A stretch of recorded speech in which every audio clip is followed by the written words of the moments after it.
අපි මේ වීඩියෝ එකකින් කතා කරමු 2020 රොයල් කොලෙජ් එකේ MCQ විවරණ සම්බන්ධයෙන්. අපි මුලින්ම කතා කරමු දෙවෙනි MCQ ගාන සම්බන්ධයෙන්.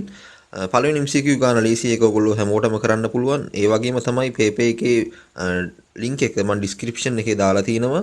එතකොට මේ M4+ අයනේ වියුග්ම ඉලෙක්ට්‍රෝන හතරක් තිනවා. ඒ වගේම මේ M කියන මූලද්‍රව්‍ය 3D ගොනුවේ මූලද්‍රව්‍යයක්. එහෙමනම් අපි සැලකුවොත් අපි දන්නවා 3D ගොනුවේ මූලද්‍රව්‍ය අයන සාධන කොට ඉලෙක්ට්‍රෝන පිටත් වීම ආරම්භ වෙන්නේ 4s කාක්ෂිකයෙන්.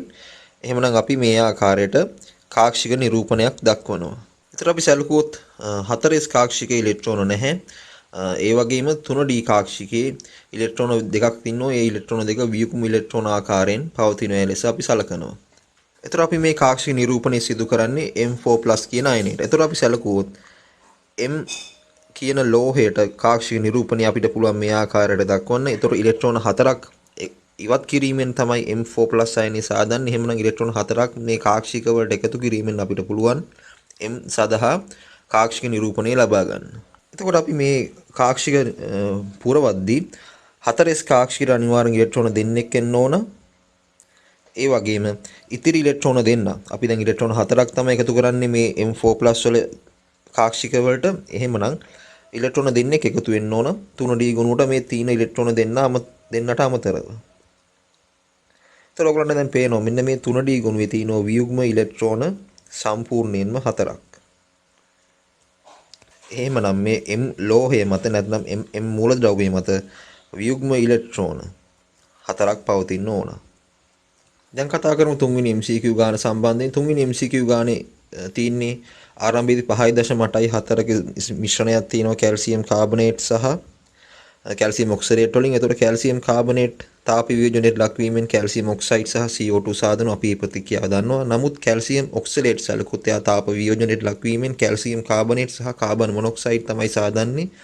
නමුත් මේ සෑදෙන කැල්සියම් කාබනේට් නැවත තාප වියෝජනයට ලක්වීමෙන් කැල්සියම් ඔක්සයිඩ් සහ CO2 වායුව සාදනවා. එතකොට මේ සෑදෙන CO2 වායුව කැල්සියම් හයිඩ්‍රොක්සයිඩ් තුලින් ඇවීමෙන් අපිට පුළුවන් කැල්සියම් කාබනේට්ස් ලබා ගන්න. උතර කැල්සියම් කාබනේට් කියන්නේ අවක්ෂේපයක්. ඒතර එයාගේ ස්කන්ධය දීලා තිනවා ග්‍රෑම් 5ක් වශයෙන්.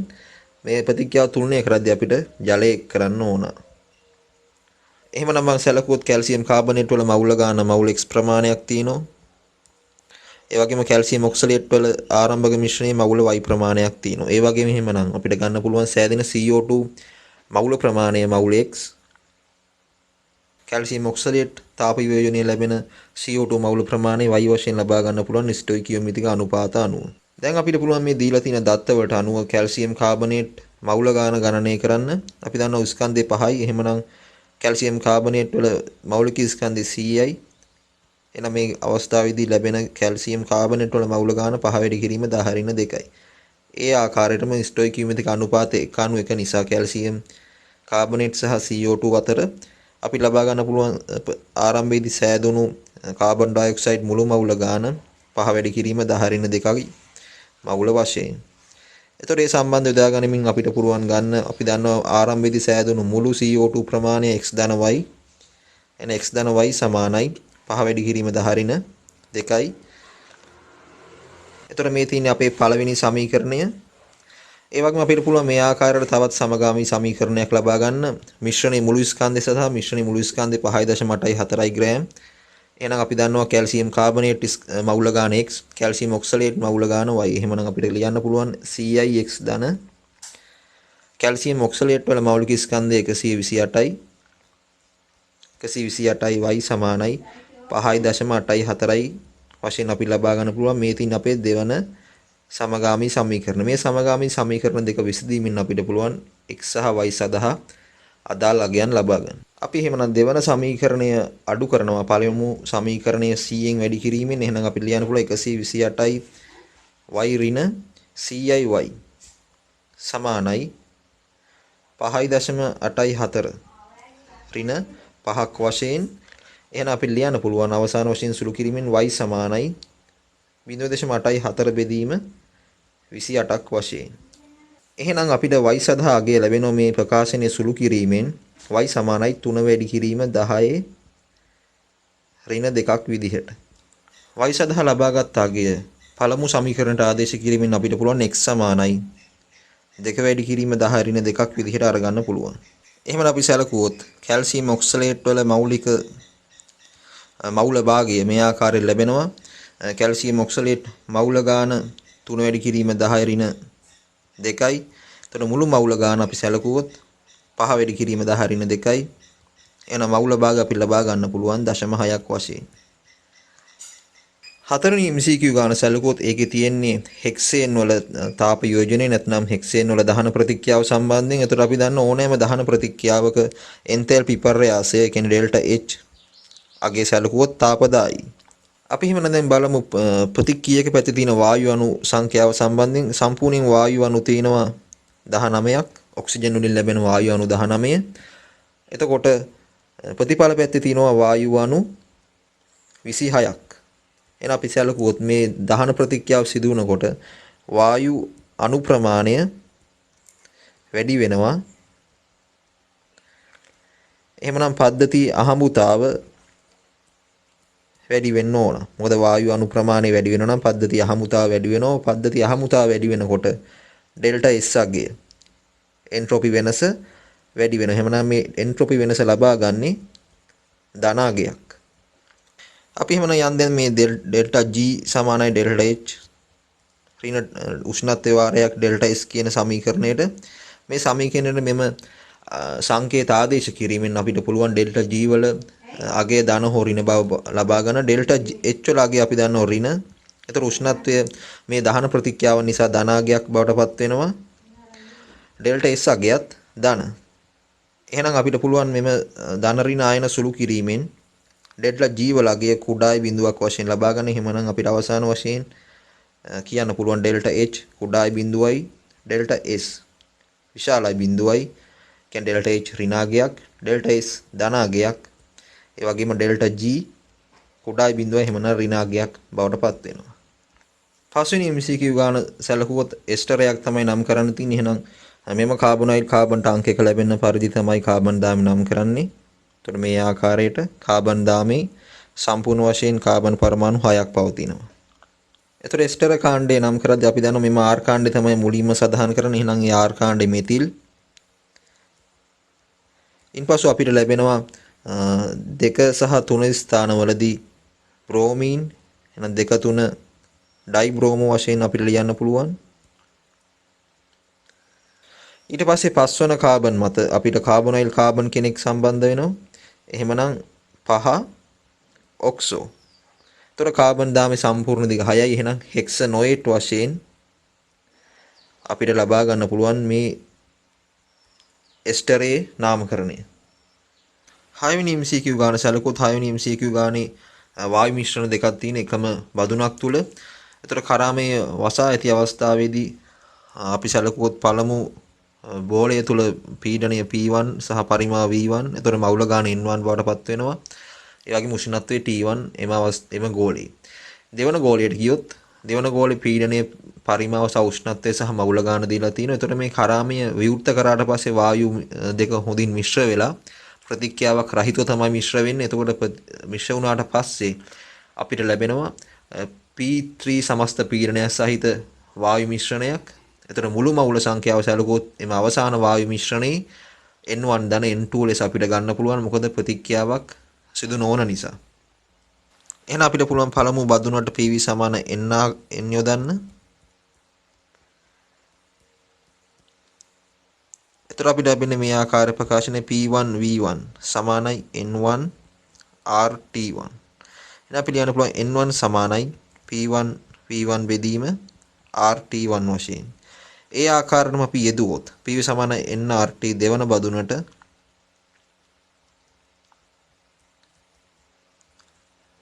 අපිට පුළුවන් ලබා ගන්න P2 V2 සමානයි N2 RT2 වශයෙන්. එහෙනම් මෙතනින් අපිට පුළුවන් N2 මවුල සංඛ්‍යාවට ප්‍රකාශනයක් ලබා ගන්න. N2 සමානයි P2 V2 බෙදීම RT2 ලෙස අපිට ලැබෙනවා.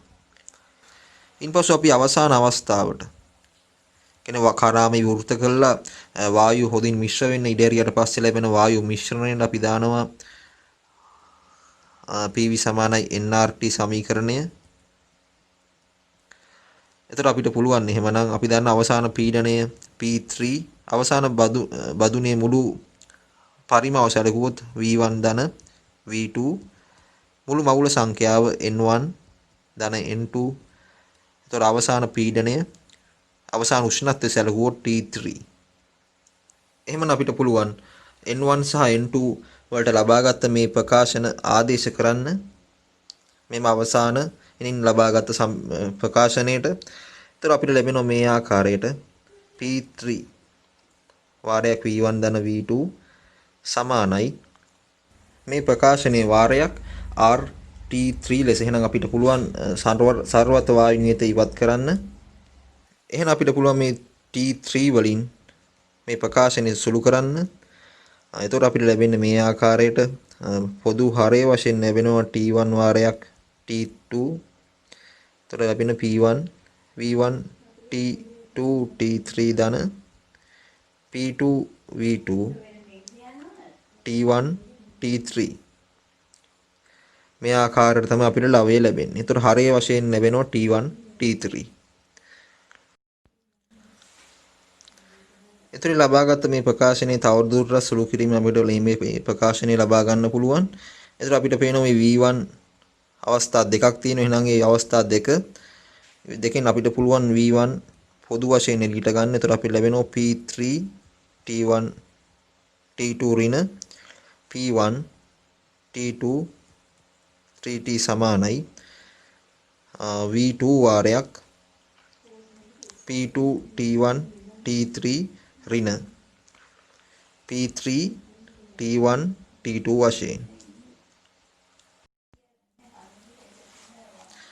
එහෙනම් අපිට පුළුවන් V1 සහ V2 අතර අනුපාතයක් ලබා ගන්න. එතකොට ඒ ආකාරයට අනුපාතයක් ලබා ගත්තාම අපිට ලැබෙන්නේ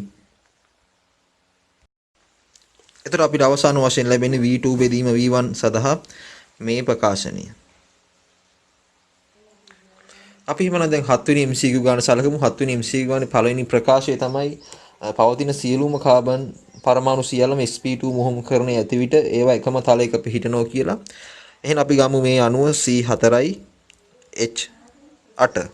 එතකොට මේ අණුව සැලකුවොත් කාබන් පරමාණු 4ක් තියෙනවා. එතකොට අනිවාර්යෙන් ද්විත්ව බන්ධන පවතිනවා. එතකොට අපි ගත්තොත් මේ අග කාබන් සහ මේ තුන්වෙනි කාබන් අතර අපිට පුළුවන් ද්විත්ව බන්ධනයක් සාදන්න. එතකොට මෙන්න මේ විදිහට හයිඩ්‍රජන් පරමාණු දෙන්නෙක් එක් කරන්න ඕන. ඒ වගේම මේ කාබන්ට අපි තවත් හයිඩ්‍රජන් පරමාණුවක් එක් කරන්න ඕන. බන්ධන 4ක් සම්පූර්ණ වන ආකාරයට. ඊට පස්සේ අපිට පුළුවන් මෙම අන්තිම මේ පළමු සහ දෙවන කාබන් අතර නැවත ද්විත්ව බන්ධනයක් සාදන්න. එතකොට මේ කෙළවරේ තියෙන පළමු කාබන්ට අපිට ගන්න පුළුවන් තවත් හයිඩ්‍රජන් දෙන්නෙක්. එතකොට මේ කාබන්ටත් හයිඩ්‍රජන් කෙනෙක් එක් කරන්න ඕන. එතකොට අපි සැලකුවොත් දැන් මේ කාබන් පරමාණු අතර පවතින ද්විත්ව බන්ධන පමණයි. ඒ වගේම අපි නම් කරොත් මේ කාබන් දාම 1 2 3 4 වශයෙන් 2 සහ 3 කාබන් අතර තනි බන්ධනත් පවතිනවා. එතකොට මේ කාබන් 4 දෙනාගේම මුහුම්කරණය සැලකුවොත් sp2 මුහුම්කරණය තමයි පවතින්නේ. එතකොට අපි ගත්තොත් මේ 1 2 3 4 සියලුම කාබන් වල අණුක හැඩය ඒ කාබන් වටා අණුක හැඩය සැලකුවොත් තලීය ත්‍රිකෝණාකාර අණුක හැඩයක් තමයි ලැබෙන්නේ. එහෙනම් අපි සැලකුවොත් මේ කාබන් 4 දෙනාම එකම තලයේ තමයි පවතින්නේ. එතකොට දෙවන ප්‍රකාශය සැලකුවොත් අංශු දාම සංඛ්‍යාව වැඩි වෙන විට අපි දන්නවා සාධන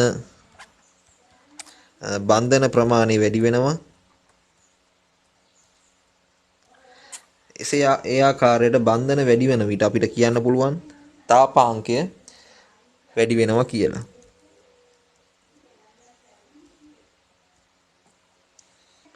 එහෙනම් අපි සැලකුවොත් තුන්වෙනි ප්‍රකාශය අපි ගත්තොත් පරමාණු කාර්ය හයිඩ්‍රජන් වල පරමාණු කාර්ය කුඩායි කාබන් වල පරමාණු කාර්යයට වඩා. එහෙමනම් කාබන් පරමාණුව විශාලත්වයෙන් වැඩි හයිඩ්‍රජන් පරමාණුවට වඩා. එහෙමනම් මේ 7 වෙනි ප්‍රශ්නෙට නිවැරදි පිළිතුර තමයි පළවෙනි පිළිතුර. නමුත් අපි 5 වෙනි ප්‍රකාශයේ සලකමු. 5 වෙනි ප්‍රකාශයේ තියෙන ජලීය ද්‍රාව්‍ය සංයෝගද පවතිනවා කියලා අපි දන්නවා. කාබනික හයිඩ්‍රෝකාබන සැලකුවොත් පොදු සමීකරණය CXHY. එතකොට මේවා නිර්ද්‍රවීයයි.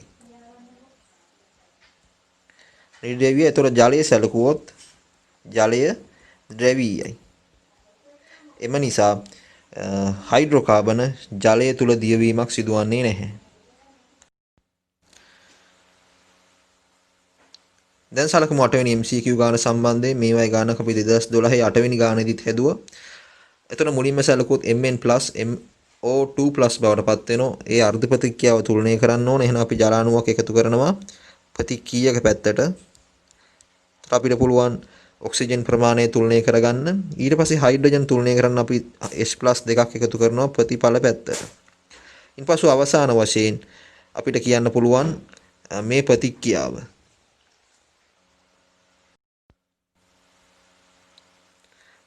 ඔක්සිකරණ අර්ධ ප්‍රතික්‍රියාවක්. එම නිසා ඉලෙක්ට්‍රෝන පිට වෙන්න ඕන. මොකද අපි ඔක්සිකරණයක් කියලා නිගමනය කරන්න අපි දන්නවා MnO4- ආම්ලික මාධ්‍යයේදී ඔක්සිහරණයට ලක් වෙලා Mn2+ සාදනවා. එතකොට මේ ප්‍රතික්‍රියාව අපි සැලකුවොත් එයා ඔක්සිහරණයක්. අපි එහෙමනම් පළමුව දෙවන අර්ධ ප්‍රතික්‍රියාව සම්බන්ධයෙන් සැලකුවොත් ජලාණු 4ක් පිට කරනවා ඔක්සිජන් තුලනය කරන්න. ඊට පස්සේ අපිට පුළුවන් 8H+ එකතු කරලා හයිඩ්‍රජන් තුලනය කරන්න. ඉන්පසු අවසාන වශයෙන් ආරෝපණය තුලනය කරන්න ඉලෙක්ට්‍රෝන 5ක් එකතු කරනවා. එතකොට අපි ගියොත් පළවෙනි අර්ධ ප්‍රතික්‍රියාවට අපි ඉලෙක්ට්‍රෝන පිට කිරීමක්, ඒ කියන්නේ ඔක්සිකරණයක්. එහෙනම් මේ පිට කරන ඉලෙක්ට්‍රෝන ප්‍රමාණය Z වශයෙන් ලබා ගන්නවා. එතකොට අපි ආරෝපණය තුලනය කරන්න ඕන ප්‍රතික්‍රියක සහ ප්‍රතිඵල කියන දෙපැත්තෙම.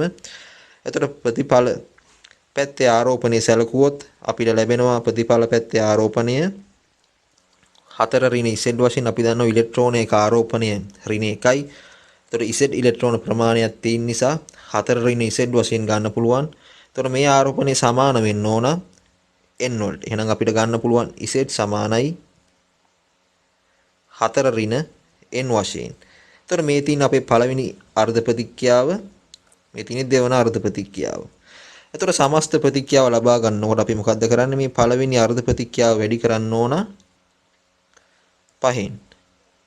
වැඩි කරලා ඊට පස්සේ දෙවන අර්ධ ප්‍රතික්‍රියාව වැඩි කරනවා අපි 4 ඍණ n වලින්.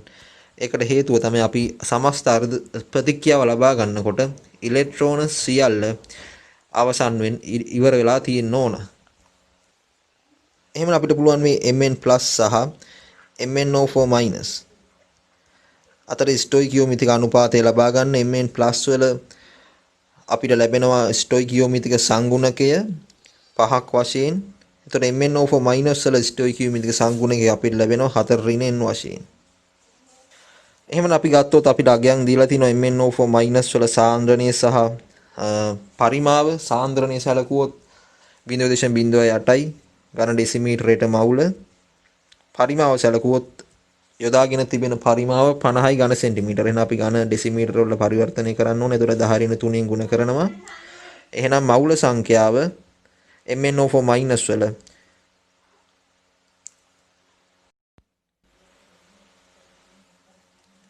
4 වැඩි කිරීම 10 ඍණ 3යි. ඒ වගේම අපිට දීලා තියෙනවා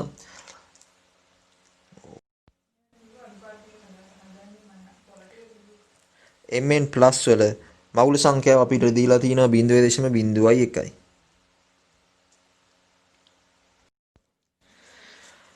එහෙනම් අපිට පුළුවන් මේ ලබාගත් මවුල සංඛ්‍යාව මේ ස්ටොයිකියෝමිතික සංගුණක අතර අනුපාතයට ලබා ගන්න ආදේශ කරන්න. ඒතර Mn+ සංඛ්‍යාව 0.01යි.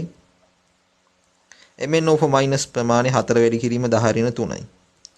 මේක සමාන වෙනවා 5 බෙදීම 4 ඍණ n වලට. එතකොට මේ ප්‍රකාශනය තවදුරටත් සුළු කිරීමෙන් අපිට පුළුවන් භාගය සමානයි 1ට 4 ඍණ n වශයෙන් ලබා ගන්න. එහෙනම් n සමානයි 2යි.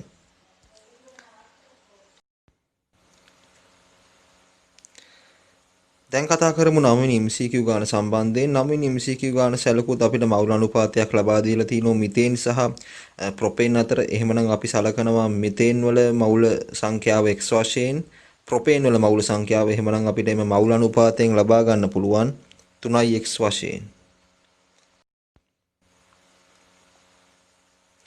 ඊට පස්සේ අපි සැලකුවොත් මිතේන් දහනයේදී පිට වූ තාපය අපිට ලබා ගන්න පුළුවන්. අපි දන්නවා අපිට දීලා තිනවා මිතේන් වල දහන එන්තැල්පිය. එතකොට එහෙමනම් ඒ එක මවුලයක් මිතේන් වල මවුලයක් දහනය වෙන්න අවශ්‍ය කරන තාපය ඍණ 890යි කිලෝ ජූල්. එතකොට මේ අවස්ථාවේදී අපි මිතේන් වලින් මවුල් x ප්‍රමාණයක් යොදා ගන්න නිසා අපි පිටවෙච්ච තාපය ගණනය කරන්න x වලින් ගුණ කරනවා. ඊට පස්සේ අපි ගත්තොත් ප්‍රොපේන් වල දහනයේදී පිට වූ තාපය ප්‍රොපේන් වලදී දහනයේදී පිට වූ දහන එන්තැල්පි අපිට දීලා තියෙනවා ඍණ 2220යි.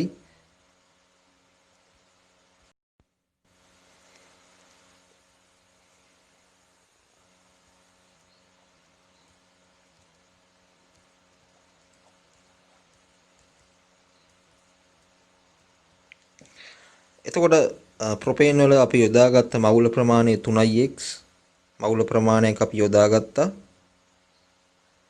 එහෙමනම් අපිට පුළුවන් අවසාන වශයෙන් සමස්තයේදී පිට වූ තාපය ලබා ගන්න 890x ධන 3x වාරයක් 2220යි. මෙන්න මේ ආකාරයට අපිට පුළුවන් සමස්ත වශයෙන් පිට වූ තාපය ලබා ගන්න. එහෙනම් සමස්ත වශයෙන් පිට වෙච්ච තාපය අපිට ලබා ගන්න පුළුවන් 7520යි x වශයෙන් කිලෝ ජූල්. එතකොට මේ පිට වූ තාපයට ඒගොල්ලෝ අගයක් ලබා දීලා තිනවා 7550යි.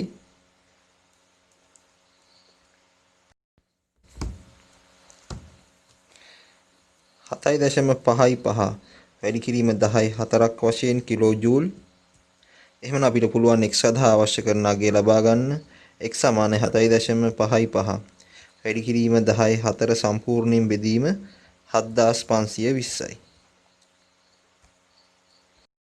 එහෙනම් අපිට පුළුවන් x සමානයි 10.03ක් වශයෙන් ලබා ගන්න මවුල ප්‍රමාණය.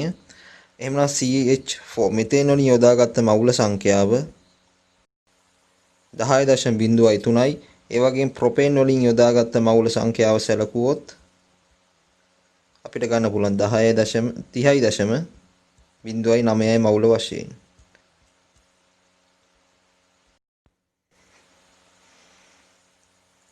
අපි එහෙමනම් දැන් කතා කරමු CH4 ස්කන්ධය සම්බන්ධයෙන්. අපි තුල දන්නවා CH4 මවුල සංඛ්‍යාව 10.03. ඒතර CH4 මෞලික ස්කන්ධය සැලකුවොත් අපිට ලැබෙනවා 16යි ග්‍රෑම් per moles. එහෙමනම් අපිට ගන්න පුළුවන් CH4 ස්කන්ධය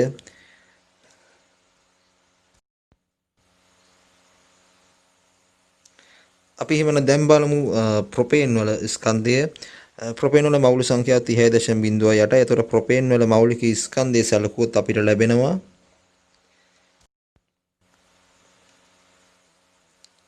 1323.52 ග්‍රෑම්.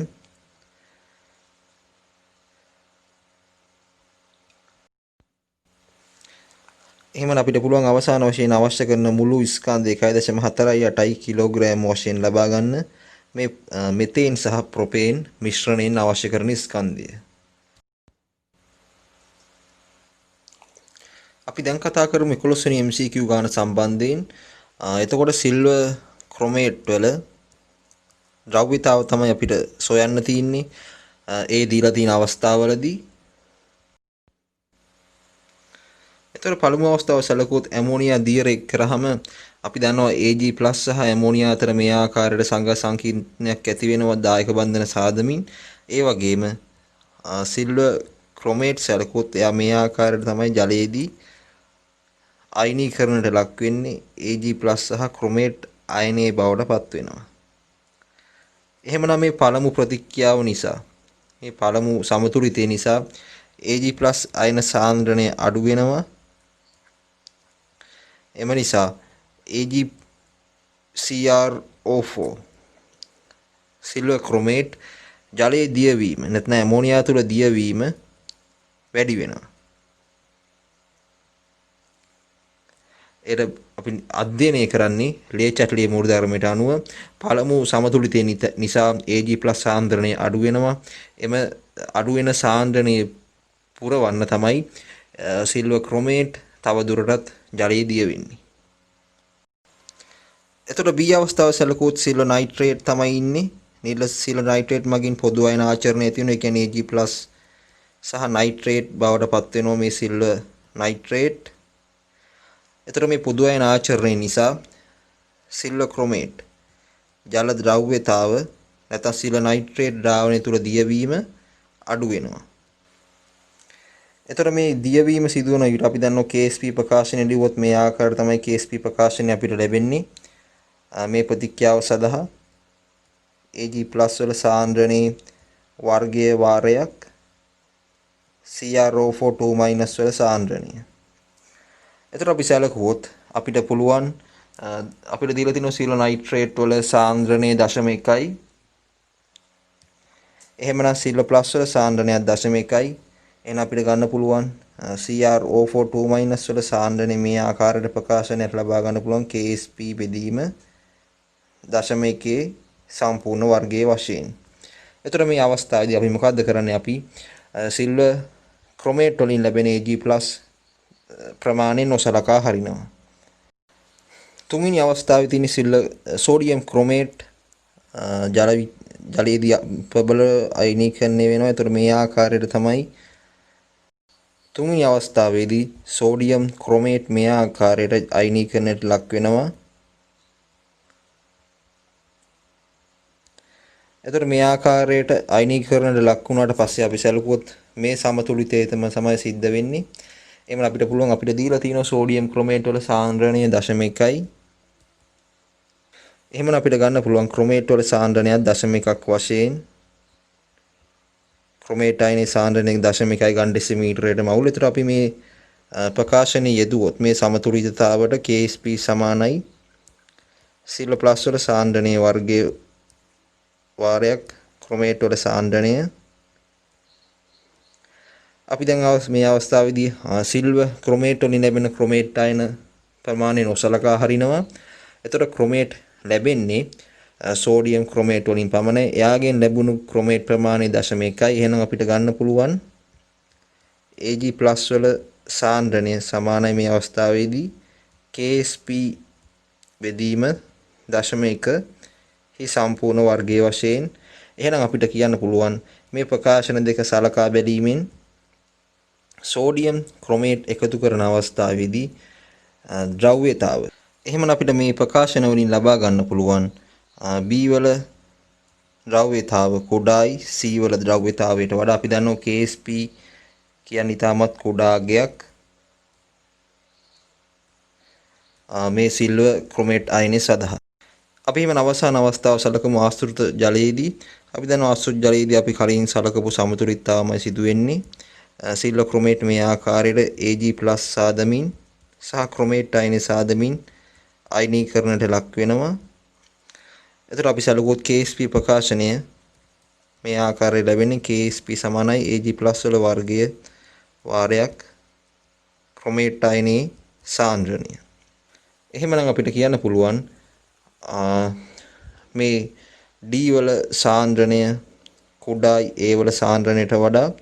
D වලට වඩා සාන්ද්‍රණය කුඩා වෙනවා C වල. C වලට වඩා B වල ද්‍රව්‍යතාව කුඩා වෙනවා. එහෙමනම් මේ දිශාවට සිල්වර් ක්‍රොමේට් අයනයේ ද්‍රව්‍යතාව අඩු වෙනවා. 12 වෙනි MCQ ගානේ තියෙන්නේ අපිට දීලා තිනවා මෙන්න මේ ප්‍රතික්‍රියාව 2A B බවට පත් වෙනවා. ඒ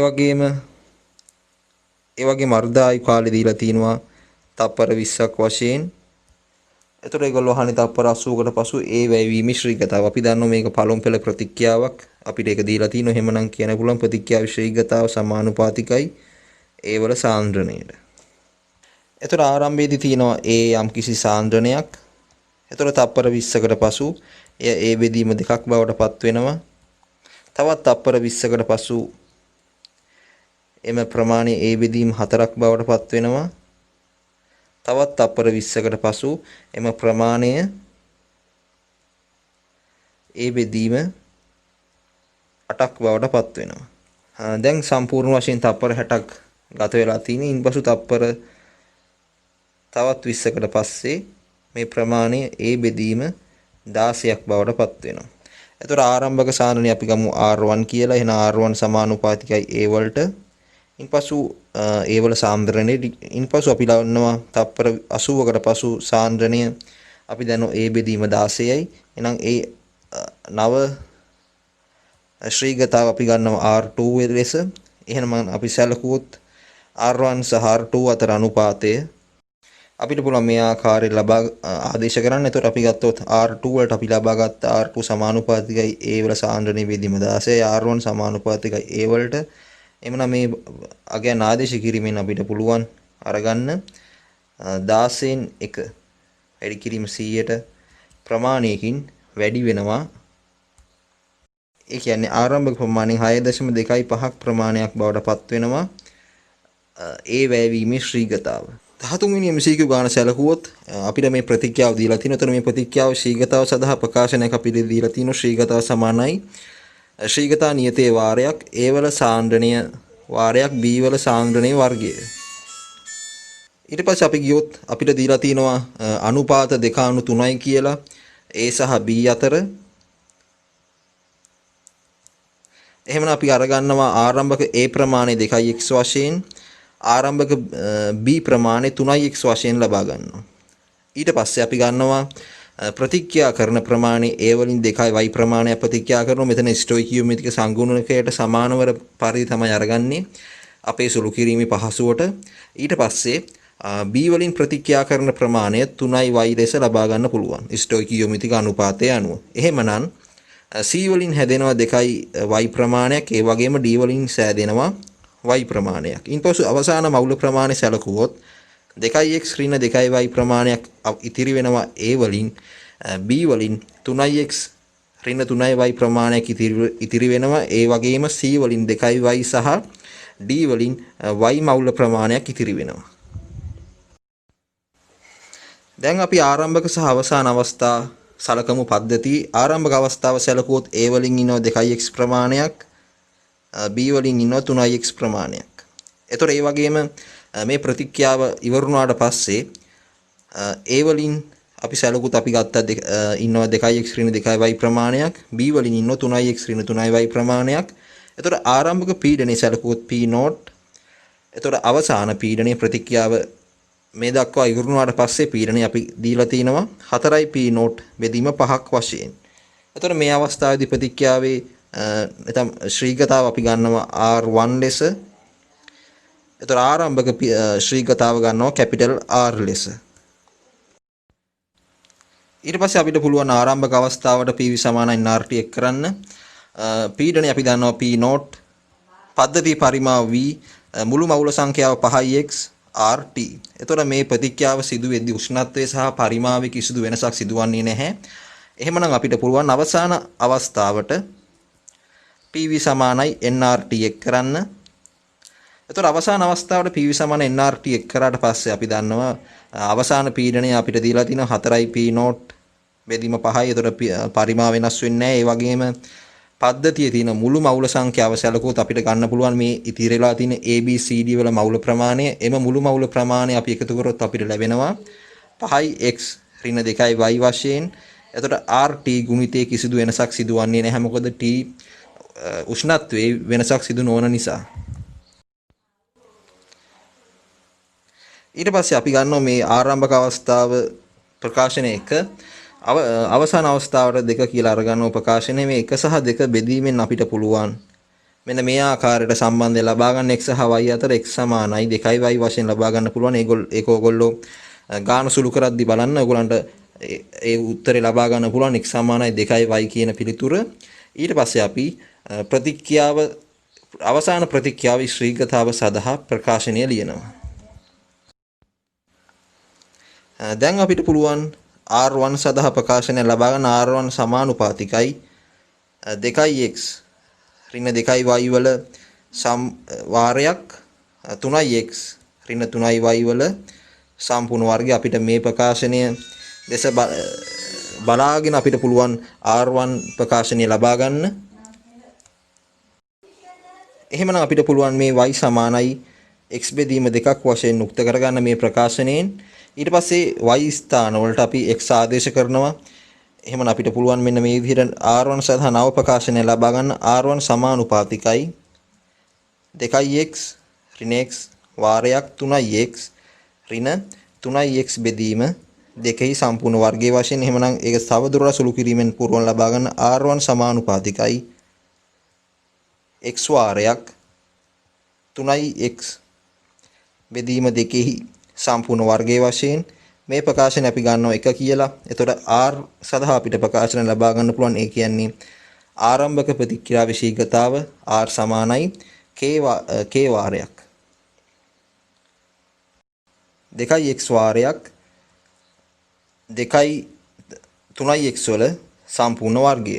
එහෙමනම් අපිට පුළුවන් r1 උත් ඒ ආකාරයටම ලියන්න. r1 සමානයි k වාරයක් x වල සාන්ද්‍රණයේ වාරයක් 3x බෙදීම 2 සම්පූර්ණ වර්ගය. එතකොට අපිට කියන්න පුළුවන් අපි දන්නවා k ශ්‍රීගතා නියතය වෙනස් වෙන්නේ නැහැ මොකද උෂ්ණත්වය වෙනස් නොවන නිසා. ඊට පස්සේ අපිට පුළුවන් එහෙමනම් r1 සහ r බෙදීමෙන් අනුපාතයක් ලබා ගන්න. එහෙමනම් අපිට පුළුවන් මේ ප්‍රකාශන දෙක එකතු කිරීමෙන් මේ විදිහට අනුපාතයක් ලබා ගන්න. එතකොට මේ x ඉවත් කරන්න පුළුවන්. ඒ වගේම x වර්ගයත් ඉවත් කරන්න පුළුවන්. 9ත් ඉවත් කරන්න පුළුවන්. එහෙනම් අපිට ලැබෙනවා r1 බෙදීම r සමානයි. එතකොට අපිට ගන්න පුළුවන් r1 බෙදීම r සමානයි 8න් එකක් වශයෙන්. එහෙනම් r1 සමානයි r බෙදීම 8ක් විදිහට අපිට අරගන්න පුළුවන්.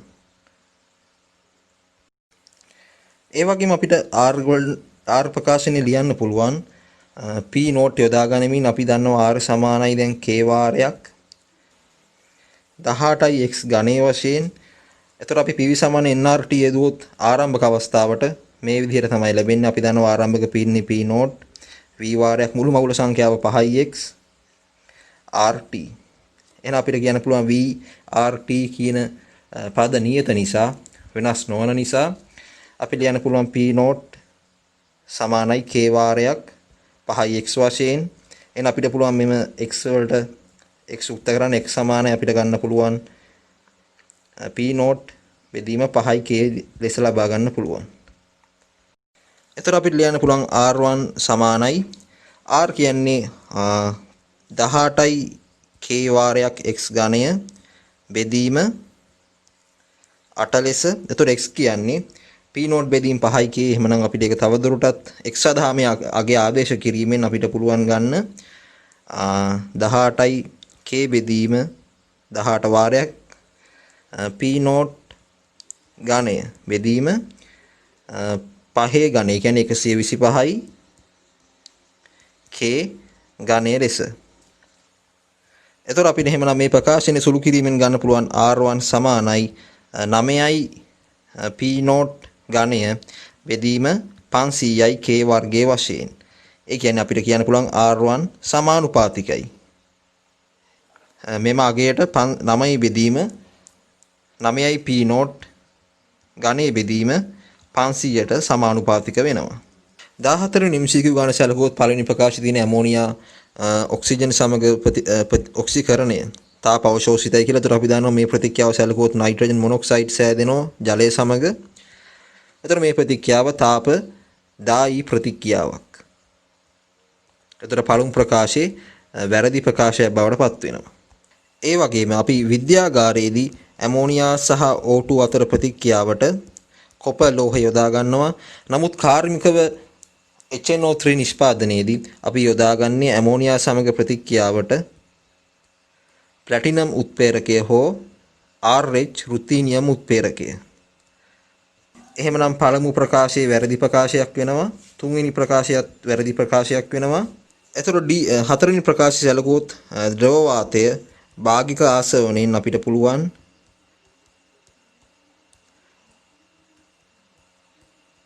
ඔක්සිජන් ලබා ගන්න.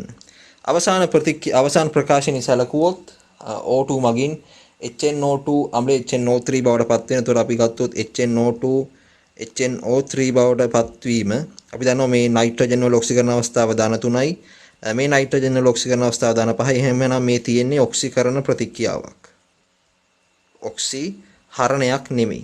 එහෙමනම් පස්වෙනි ප්‍රකාශය වර්ධිනවා. හතරවෙනි ප්‍රකාශයේ නිවැරදි ප්‍රකාශයක් බවට පත් වෙනවා. දෙවෙනි ප්‍රකාශනයේ සැලකුවොත් එතකොට අපි මේ දෙවෙනි ප්‍රතික්‍රියාව සැලකුවොත් අපි දන්නවා දෙවෙනි ප්‍රතික්‍රියාව කියන්නේ ඉදිරි ප්‍රතික්‍රියාව තාපදායි. එම නිසා අපිට කියන්න පුළුවන් උෂ්ණත්වය. එතකොට මේ දෙවෙනි ප්‍රතික්‍රියාව සැලකුවොත් ඒක තාපදායි ප්‍රතික්‍රියාවක්. එහෙමනම් අපි අඩු උෂ්ණත්වය යොදා ගත්තොත් ලේ චැටලිය මූලධර්මයට අනුව උෂ්ණත්වය වැඩි වෙන්න ඕන. එහෙමනම් සිදු වෙන්න ඕන තාප දායි ප්‍රතික්‍රියාව. එම නිසා ඉදිරි ප්‍රතික්‍රියාව තමයි වැඩිපුර සිදු වෙන්නේ. ඉදිරි ප්‍රතික්‍රියාව ප්‍රමුඛ වෙනවා. එම නිසා එහි ප්‍රතිඵලයක් වශයෙන් NO2 සාන්ද්‍රණය ඉහළ නගිනවා.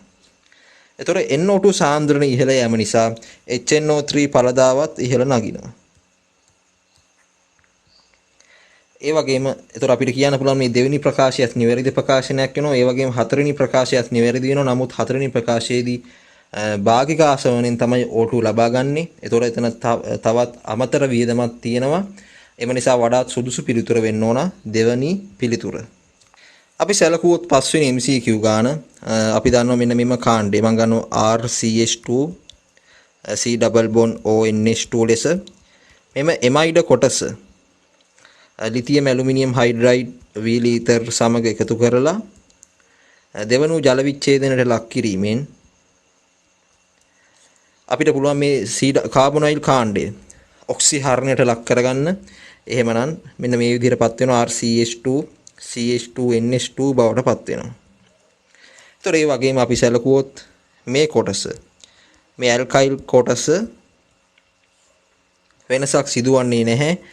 ලිතියම් ඇලුමිනියම් හයිඩ්‍රයිඩ් එකතු කරින් පසු ජලය කිරීමේදී එම නිසා අපිට අවසාන වශයෙන් ලැබෙන කාබනික ඵලය සැලකුවොත්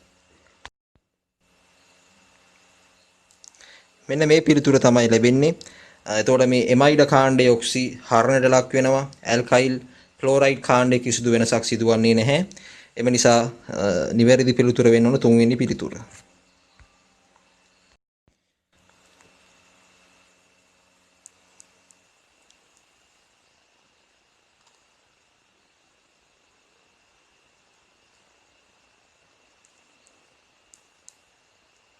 දාසවෙනි MCQ ගාන සැලකුවොත් මේ 90 තමයි අපිට දීලා තියෙන්නේ. එතකොට මේ 90ට HBr එකතු කරාම එතකොට ඒගොල්ලෝ කියලා නැහැ ද්‍රවීය HBr ද නැත්නම් පෙරොක්සයිඩ් මාධ්‍ය HBr ද කියලා. අපි සුදුසු පරිදි දීලා තියෙන පිළිතුරු සමග සසදලා තමයි වඩාත් නිවැරදි පිළිතුරු ලබා ගන්න. එතකොට අපි ගත්තොත් මෙතන OH මයිනස් කාණ්ඩය වෙනුවට අපිට පුළුවන් Br මයිනස් ආදේශ කරන්න. එතකොට මේ අවස්ථාව අපි සැලකුවොත් ඒ ප්‍රතික්‍රියාව නියුක්ලියෝෆීලික ආදේශ ප්‍රතික්‍රියාවක්. නියුක්ලියෝෆයිලේ තමයි Br මයිනස්. ඊට පස්සේ අපි ගියොත් මේ ද්විත්ව බන්ධනයට අපිට පුළුවන් මේ ද්විත්ව බන්ධනයට HBr ආකලනය කරන්න. එතකොට මේ ප්‍රතික්‍රියාව සැලකුවොත් ඉලෙක්ට්‍රෝෆීලික ආකලන ප්‍රතික්‍රියාවක්. මේ ඉලෙක්ට්‍රෝෆීලික ආකලන ප්‍රතික්‍රියාව සැලකුවොත් ඒ ඉලෙක්ට්‍රෝෆීලික ආකලන ප්‍රතික්‍රියාව මාකෝනිකෝෆ් නීතියට අනුව සිදු වෙනවා නම් අපි දන්නවා මේ කාබන්ට සම්බන්ධ වෙනවා Br පරමාණුව. මෙම කාබන්ට සම්බන්ධ වෙනවා හයිඩ්‍රජන්. මොකද අපි දන්නවා මාකෝනිකෝෆ් නීතියට අනුව හයිඩ්‍රජන් වැඩි එක්කෙනාට හයිඩ්‍රජන් වැඩි කාබන්ට සම්බන්ධ වෙනවා හයිඩ්‍රජන්. හයිඩ්‍රජන් අඩු කාබන්ට සම්බන්ධ වෙනවා හැලජන පරමාණුව. එතකොට ඒ ආකාරයට ප්‍රතික්‍රියාව සිදු වුණොත් අපිට අවසාන වශයෙන් ලැබෙන කාබනික ඵලය මේ ආකාරයට කාබනික ඵලයක් තමයි ලැබෙන්නේ. මේ කාබන්ට සම්බන්ධ වෙනවා Br. එතකොට අනිකුත් කාබන්ට හයිඩ්‍රජන් සම්බන්ධ වෙනවා. එතකොට OH වෙනුවට නැවත Br පරමාණුවක් සම්බන්ධ වෙනවා. එතකොට අපි ගත්තොත් මේ ආකාරයේ අණුවක් පිළිතුරු ලබා දීලා නැහැ. එම නිසා මේ අවස්ථාවේදී ප්‍රතිමාකෝනිකෝෆ් නීතියට අනුව තමයි මෙම ද්විත්ව බන්ධනයට ආදේශ වෙන්නේ. HBr ආකලනය වෙන්නේ. එහෙනම් අපි ගත්තොත් මෙන්න මේ ආකාරයට එතකොට මේ කාබන්ට සම්බන්ධ වෙනවා හයිඩ්‍රජන්.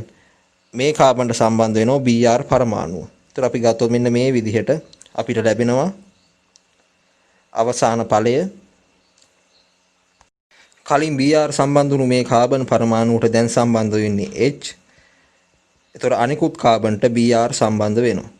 එතකොට OH මයිනස් වෙනකොට Br මයිනස් නියුක්ලියෝෆයිල් ආදේශ වෙනවා.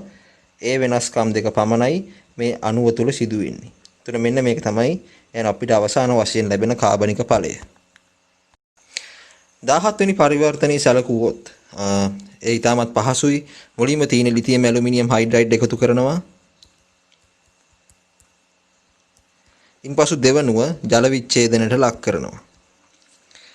ඊට පස්සේ අපිට ලැබෙනවා මේ මෙන්න මෙම කාබන් සහ ඔක්සිජන් කාබොනයිල් කාණ්ඩය ඔක්සිහරණයට ලක් වෙනවා. ඒතර අපිට ලැබෙන්නේ මෙන්න මේ විදිහට කාබනික ඵලයක්. ඊට පස්සේ මේ කාබනික ඵලයට අපි එකතු කරනවා CH3COCl කියන අම්ල ක්ලෝරයිඩය. එතකොට අපි දන්නවා ඉවත් වීමක් HCl අණුවක් සම්පූර්ණයෙන් ඉවත් වෙනවා. මේ ඇමිනයට සම්බන්ධ වෙනවා මේ අම්ල ක්ලෝරයිඩය. එතකොට මෙන්න මේ විදිහට අපිට පුළුවන් එමයිඩ ඵලයක් ලබා ගන්න. එතකොට මේ තියෙන අපිට ලැබෙන එමයිඩ ඵලය මේ එමයිඩ ඵලයට අපි නැවත ලිතියම් ඇලුමිනියම් හයිඩ්‍රයිඩ් එකතු කරනවා. ඉන්පසු දෙවනුව ජලය එකතු කරනවා. එතකොට පළමුව තමයි ලිතියම් ඇලුමිනියම් හයිඩ්‍රයිඩ් එකතු කරන්නේ. එතකොට මෙන්න මේ කාබොනයිල් කාණ්ඩය නැවත ඔක්සිහරණයට ලක් වෙලා හයිඩ්‍රජන් පරමාණු දෙන්නේ ඔක්සිජන් වෙනුවට සම්බන්ධ වෙනවා. එහෙනම් අපිට අවසාන වශයෙන් ලැබෙන්නේ මෙම කාබනික ඵලය.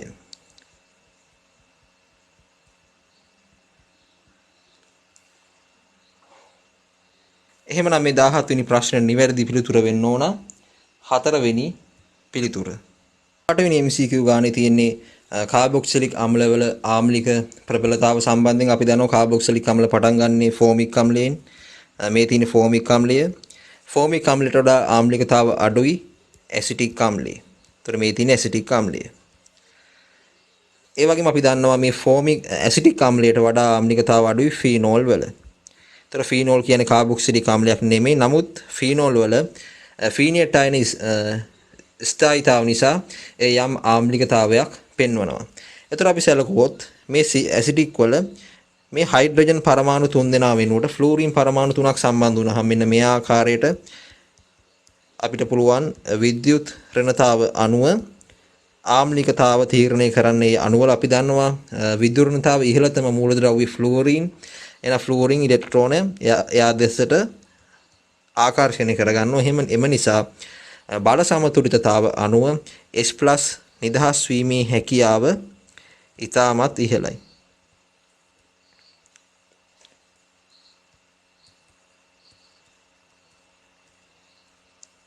එහෙමනම් මේ ආම්ලයේ මේ ඇසිටික් ආම්ලයේ ව්‍යුත්පන්නේ ආම්ලිකතාව වැඩි වෙනවා. මේ අපිට දීලා තියෙන ෆෝමික් ආම්ලයේ ආම්ලිකතාවයට වඩා. ඒතර ෆෝමික් ආම්ලයට වඩා ආම්ලිකතාව අඩුයි ඇසිටික් ආම්ලයේ. ඇසිටික් ආම්ලයටත් වඩා ආම්ලිකතාව අඩු වෙනවා ෆීනෝල් වල. ඒ වගේම ඔයගොල්ලෝ විශේෂයෙන් මතක තියාගන්න ඕන කරුණ තමයි මෙතන ෆ්ලෝරින් පරමාණු 3 දෙනෙක් වෙනකොට ක්ලෝරින් පරමාණු 3 දෙනෙක් සම්බන්ධ වුණත් ඒත් ඒ ක්ලෝරින් සම්බන්ධ වුණු අවස්ථාවේ ආම්ලිකතාව විශාල වෙනවා ෆෝමික් ආම්ලයේ ආම්ලිකතාවයට වඩා. මොකද මේ අවස්ථාවේදී ක්ලෝරින් පරමාණු 3 දෙනෙක්ම සම්බන්ධ වෙලා තියෙන නිසා. අපි සැලකු 19 වෙනි MCQ ගාන කාබොනයිල් කාබන් වල ධනාරෝපණයේ විශාලත්වය වැඩි වන විට නියුක්ලියෝෆීලික ආකලන ප්‍රතික්‍රියාවල ශ්‍රීගතාව වැඩි වෙනවා. ඊට අපි සැලකුවොත් මේ කාබනික සංයෝග 4 දෙනාගේ මෙන්න මේ කාබොනයිල් කාබන් වල ධනාරෝපණය අපි ගත්තොත් මේ CH3 කාණ්ඩය විසින් ඉලෙක්ට්‍රෝන හැමතිස්සෙම විකර්ෂණය කරනවා. එතන මේ තුන්වෙනි එක්කෙනා සැලකුවොත් තුන්වෙනි අණුව CH3 කාණ්ඩ දෙන්නෙක් විකර්ෂණය කරනවා. මේ අවස්ථාවේදී CH3 එක්කෙනයි. නමුත් ක්ලෝරින් ඉලෙක්ට්‍රෝන එයා දෙසට ආකර්ෂණය කරගන්නවා. මොකද එයාගේ විදුරුණතාව ඉහළ නිසා කාබන් වලට වඩා. ඒ වගේම අපි සැලකුවොත් මේ බෙන්සීන් වල ෆයි බන්ධන තියෙන නිසා ඉලෙක්ට්‍රෝන සංක්‍රමණය වීමේ හැකියාව වැඩි.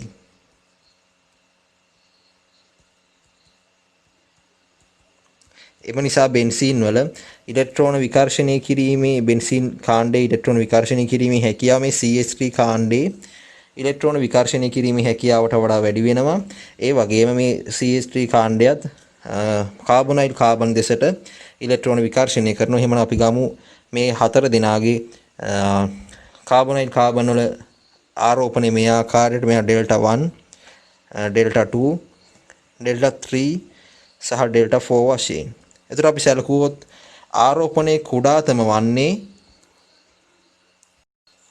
ඩෙල්ටා 4 වල ඩෙල්ටා 4 වලට වඩා මේ ආරෝපණය විශාල වෙනවා ඩෙල්ටා 3 වලට වඩා ආරෝපණය විශාල වෙනවා. ඒ සංයෝගය කියන්නේ ඩෙල්ටා 1 වලට වඩා ආරෝපණය විශාලයි ඩෙල්ටා 2 වල. ඒකට හේතුව ක්ලෝරින් පරමාණුව සම්බන්ධ වෙලා තියෙන නිසා එයා ක්ලෝරින් දෙසට ඉලෙක්ට්‍රෝන ගමන් කරනවා. එම නිසා මේ 19 වෙනි ප්‍රශ්නෙට නිවැරදි පිළිතුර B වලට වඩා A වල කුඩායි, A වලට වඩා C වල කුඩායි, C වලට වඩා D වල ඉලෙක්ට්‍රෝන නියුක්ලියෝෆීල් එක ආකලන වීමේ හැකියාව කුඩා වෙනවා. 20 වෙනි MCQ ගාන සැලකුවොත් ලිතියම් ඇලුමිනියම් හයිඩ්‍රයිඩ් එකතු කරනවා වීලීතර මාධ්‍යයේදී පළමුව දෙවනුව ජලය එකතු කරනවා. එතකොට අපි සැලකුවොත් අපි දන්නවා මේ ලිතියම් ඇලුමිනියම් හයිඩ්‍රයිඩ් කියන්නේ ප්‍රබල ඔක්සි හාරකයක්. එතකොට අනෙකුත් කාබනික සංයෝග ඔක්සි හාරණයට ලක් වෙනවා. ලිතියම් ඇලුමිනියම් හයිඩ්‍රයිඩ් ඔක්සිකරණයට ලක් වෙනවා. එතකොට අපි ගත්තොත් මේ ලිතියම් ඇලුමිනියම් හයිඩ්‍රයිඩ් ප්‍රබල ඔක්සි හාරකයක් නිසා එයාගෙන් අපිට පුළුවන් ඔක්සි හාරණයට ලක් කරවන්න COOH කාණ්ඩ, ඒ වගේම කීටෝන කාණ්ඩ, ඒ වගේම එමයිඩ, ඉන්පසු එස්ටර,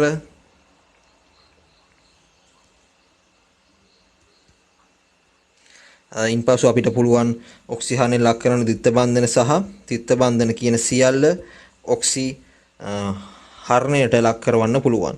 එතකොට අපි සැලකුවොත් මේ කාබොක්සිලික් කාණ්ඩය ඔක්සිහරණයට ලක් වෙනවා. එතකොට යාගෙන් අපිට ලැබෙනවා මෙන්න මේ විදිහට හයිඩ්‍රජන් දෙන්නෙක් සම්බන්ධ වෙනවා මේ කාබොනයිල් කාබන්ට OH කාණ්ඩයේ වෙනසක් සිදුවන්නේ නැහැ. එතකොට මේ CH2 වලත් වෙනසක් සිද්ධවන්නේ නැහැ. නමුත් මේ කාබොනයිල් කාබනුත් ඔක්සිහරණයට ලක් වෙනවා. එතකොට OH සම්බන්ධ වෙලා හයිඩ්‍රජන් පරමාණුවක් සම්බන්ධ වෙනවා. ඉන්පසු CH2 වල වෙනසක් සිද්ධවන්නේ නැහැ. නමුත් මේ එමයිඩ් සැලකුවත් අවසාන වශයෙන් එයත් ඔක්සිහරණයට ලක් වෙනවා. ඔක්සිහරණයට ලක් වෙලා CH2NH2 බවට පත් වෙනවා. එහෙනම් අවසාන වශයෙන් ලැබෙන කාබනික ඵලය තමයි මේ තියෙන්නේ. නමුත් මේ කාබනික ඵලයට අපි තනුක HCl පවතින නිසා මේ මිශ්‍රණයේ තනුක HCl තියෙන නිසා මේ නයිට්‍රජන් වල එකසාර ඉලෙක්ට්‍රෝන යුගලයේ H+ වලට දායක කරනවා. දායක කිරීමෙන් මෙන්න මේ ආකාරයට තමයි අපිට ලැබෙන අවසාන ඵලය පවතින්නේ. එතකොට NH3+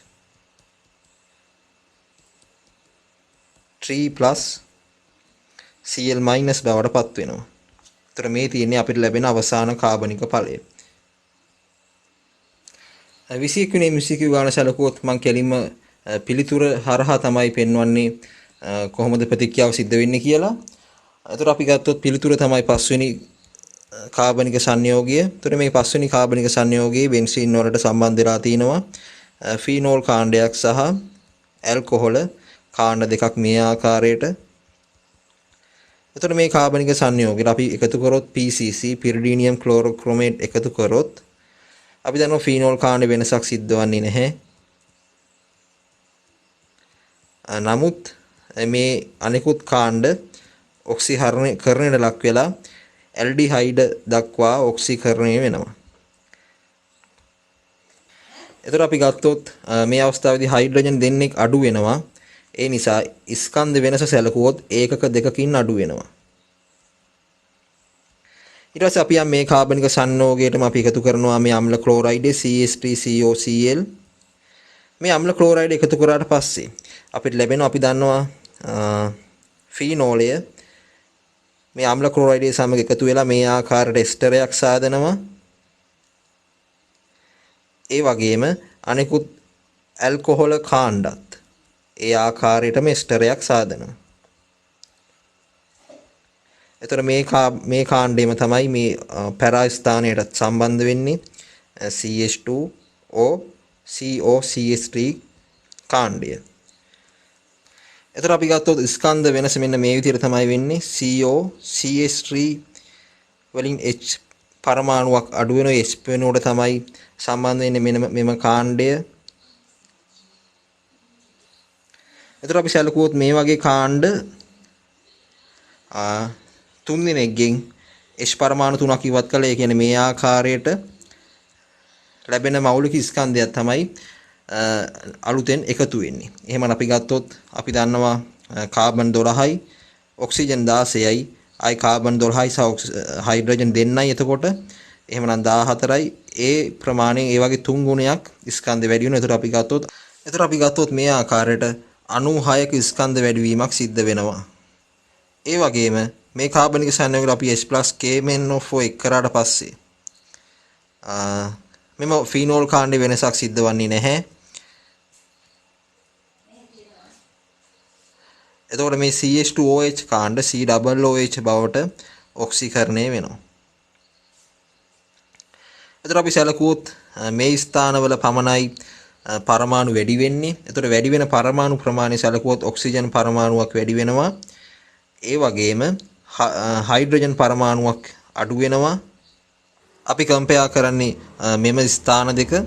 එතකොට අපි දන්නවා මේකේ හයිඩ්‍රජන් 3 දෙනෙක් ඉන්නවා. මෙතන හයිඩ්‍රජන් ඉන්නේ එක්කෙනා. එහෙනම් හයිඩ්‍රජන් දෙන්නෙක් අඩු වෙනවා. එතකොට අපි ගත්තොත් මේක කාණ්ඩයක